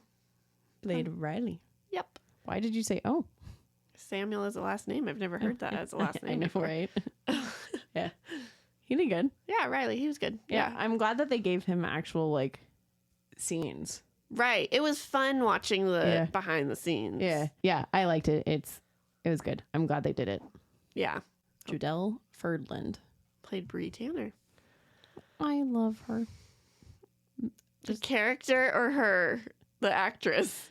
The character. I think she did fine. I don't know. You wanted me to play Brie. Yes, definitely. Same. But then I would have fought to stay alive. I've been like, I'm going to show that vampire dude who's with that human chick what he's missing. Okay. Okay, here's where my thoughts are. So, not reading the Short story. Okay, just from Eclipse, you get that one scene at the end with her, right? Mm-hmm. So obviously the movie had her in it way more. Yeah. But just that one scene at the end, and she obviously isn't as evil as the other vampires because she gave up, right? Yeah. Yeah. But she seemed mighty calm in the movie. Yeah. Like she's supposed to be like almost held back by some of them, right? No. At some point when she's like, I can't stand it. How can you like... They're just guarding her. They're not like They're holding her guarding back. her. Okay. They're just kind of like blocking her from Bella. Okay, but she like freaks out, right? Mm-hmm. And this girl just kind of stood there the whole time. I think she was a fine choice. I feel like she didn't act. It's funny because for the short story, she did great. Based on what I have read. Yeah. Yeah. I wouldn't recast her. I would just be like, okay, you got to act like Bella in your vicinity Out. is like, You're still like a painful to you. 3-month-old vampire. yeah, she was pretty chill for a 3-month-old. Yeah. So, I don't know. That's my only thoughts, but I mean, Okay. I wouldn't recast her. I see it. Bryce Dallas Howard. God. Bryce Dallas Howard. Thank you. I actually probably said it right, and in my head, I went too fast and it jumbled it in my brain. I think you just kind of like, I think you added a D at the end of Dallas, but that was it. probably. It wasn't bad. I heard it fine. Played Victoria. So she was recast because Yes, she was. the other girl couldn't do it. Yeah. And she was originally supposed to be. So I thought she did fine. Yeah. I think she was great. I liked her. Yeah. I am sad because we had Rochelle for so long that I remember when it was Bryce, I was like, oh, she doesn't look right. She's not right, because I had just been watching Victoria for it wasn't 2 years, but for however many years prior. It was 2 years. Okay. Thanks. Yep. So yeah, I was bummed, but she did good. Yeah, I liked her a lot. I know. I actually don't know who I liked better. I know, it's kind of a toss-up. Like, I like Rochelle because she was the first Victoria, but then Bryce does it very well too. Yeah. I don't know. I almost wish, though, because I feel like her curls are kinky curls and they didn't make original Victoria's kinky I curly. know. So I like wish that they made her curls a little bit more I think lengthy. it's weird that they changed the hair so much. Yeah. I'm like, you change the actress. You don't Don't need to change, change the the hair hair. too. Yeah. Yeah. I think it's just one was natural and the other one isn't a natural Right. curly hair. So they had to curl her hair, and then That makes sense. that's how it turned out. Got it. Yeah. Okay. Where are we? Dakota Fanning plays Jane. Yeah. Dude, she's evil. I think she did good. I mean, Yeah. I've always known like her as Jane, like when I started reading it, so Yeah. I didn't think of anyone else. Yeah. In my head, Jane was a way smaller kid. Like, I pictured the twins to be like Oh. a little bit younger. Oh. Yeah. So, like, I think Dakota Fanning younger would have been perfect. So, like, when I went in and I first saw her, I was like, oh, she's a little bit older than I would have wanted. Oh, interesting. But I didn't Okay. recast. Okay. I don't know. Like I said, I always known her Yeah. as it. So Yeah. So you went into it like you're perfect. Yes. Daniel Cudmore plays Felix. Was Felix her brother or one of the henchmen? We did her brother in New Moon. He's one of the henchmen. He's the tall henchman. Okay, great. Yes. Okay. Yes. He's actually really tall in person. He's like almost 7 feet tall. Holy It's cow. insane. Yeah. Charlie Bewley? Bewley? Bewley? I don't know. Dimitri, another henchman. The blonde henchman. Okay. The only one that was wearing tan. I was like, why are you wearing tan and everyone else is wearing black? That's weird. I think he's good looking. Okay. So I'll have to he's see him good. again. Is he in the next one? All right. Well, I'll figure it out. Tyson Houseman plays Quill. Yeah, Quill. Quill's finally He's here. a werewolf. Yeah. And he likes it so much. Mm-hmm. Yeah, sure. Yeah, he's okay.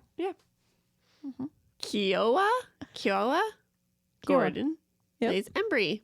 He did good. Yeah, another friend of Jacob's. Boo-boo Stewart. Boo boo. All right. He plays Oh, Seth. yeah. I stopped. I was just like, Seth Clearwater. love him.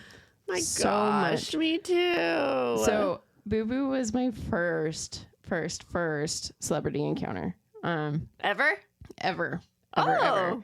So for my graduation present, when I had to go, because graduation, I graduated that night, slept, woke up, had to go to Arizona for orientation for college.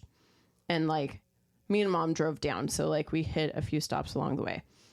And in Arizona, my aunt was super excited because she didn't tell me. She was like, we've got your graduation present for you. And I was like, cool, great. Thanks. It was like graduation and birthday present. And I was like, okay, whatever. Get there. At this point in my life, I also did not know about conventions. So I Okay. had no idea what to expect, what was going to like go on. They had got me tickets to the Twilight convention, and then they had like a little ball is what they called it afterwards. So like my aunt even was like, bring your prom dress, because she thought that would be perfect for her. So she took me to this Twilight convention, and it was amazing. And like I watched Alex Mraz talked about the scene that he did with Kristen when Bella slaps him, and it was just so cool. But they didn't pay for me to meet any of the celebrities, understandably so, because it's like ridiculously expensive. I think Boo Boo cost like, I think it was like $200 to get a picture with him. Wow. But at this convention, it wasn't like at the convention we went to where it's like behind the drapes and you can't go back there. He was just hanging out in this room. And my aunt was like, oh, hey, look, it's the werewolf kid.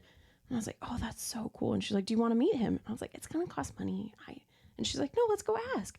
So then she went up to the security guard and was like, hey, my niece is a huge fan. Can she meet him? And he was like, oh, yeah, of course. And like, he had heard the conversation because he turned to come and like say hi to me already. Aww. And so he like put his hand out and was like, hi, good to meet you. And I was like, hi. And I shook his hand, and then he pulled me in for a hug. Do you have a picture? No, because it would have cost money for the picture. Dang. I know. Your aunt wasn't there sneaking pictures? She wanted to really badly, but the security guard was right next to her. Yeah, So- and he was already super nice. yeah. But the whole time I sat there giving him a hug, and I was like, thank you, thank you, thank you. And then like, he was like, of course, like shook my hand. I was like, thank you, as we're leaving. And my aunt was like, oh my God. So cute. Yeah. But I have a picture from when I saw him on the red carpet. Okay, cool. Well, not on the red carpet. He was at the fan camp. All right, we'll post that on Yeah. Wednesday. Yeah. I was so glad to finally get a picture with him because I was like, oh, I wish I had a picture from. Yeah. Yeah. But yeah. Also, he was like very young, Yeah.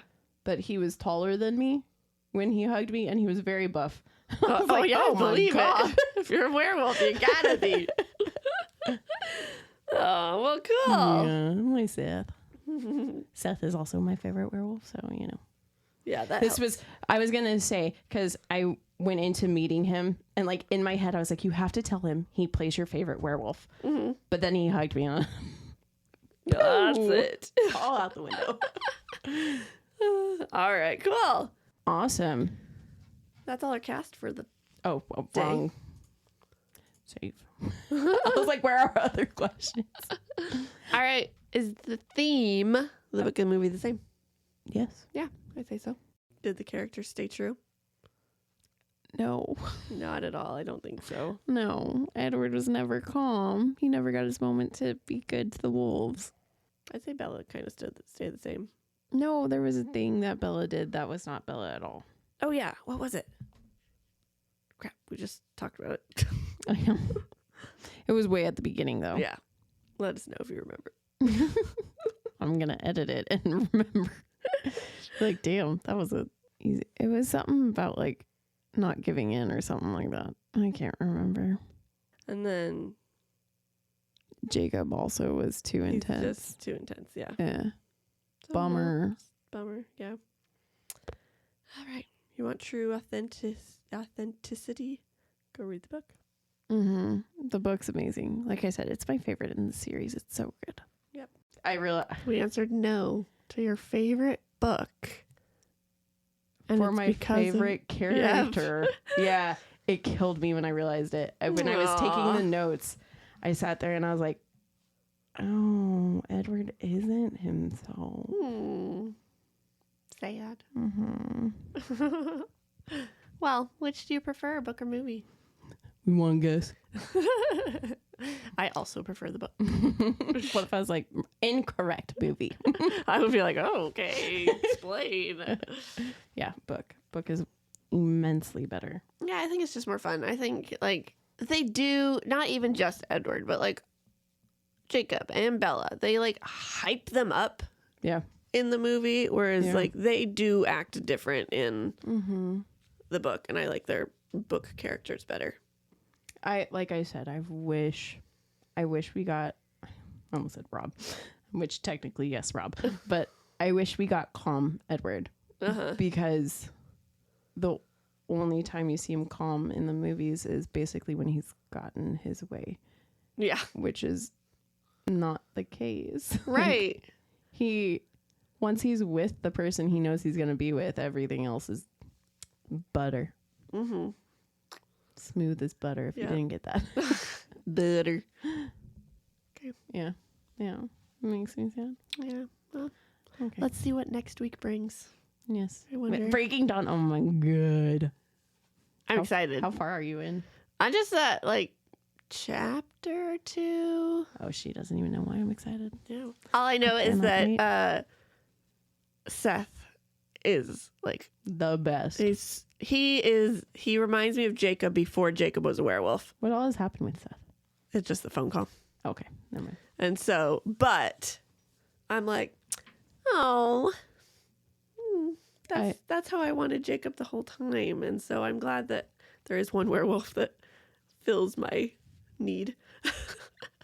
He feels my need Oh, because he good. like everything I hate about the werewolves, he is not. I know. I like him a lot. Mm-hmm. Okay. And then we got a mini-sode. Yep. Thrown in. Just for you. Just for you. Yeah. Okay, guys. That was fun. We did it. We did. All right. All right. See you next week. See ya next week. Bye. Bye. Thanks for sticking with us. We hope you enjoyed it. If you did, we would greatly appreciate it if you subscribed, rate, and reviewed. You can also follow us on Facebook at Offscript, Instagram at Offscript Podcast 21, and TikTok at Offscript_pod. Shoutouts to Madame Ashen Creations for our adorable logo art. And Adam Daniel for our incredible theme song. And to Creative Cinephile Productions for producing our podcast. See you next time.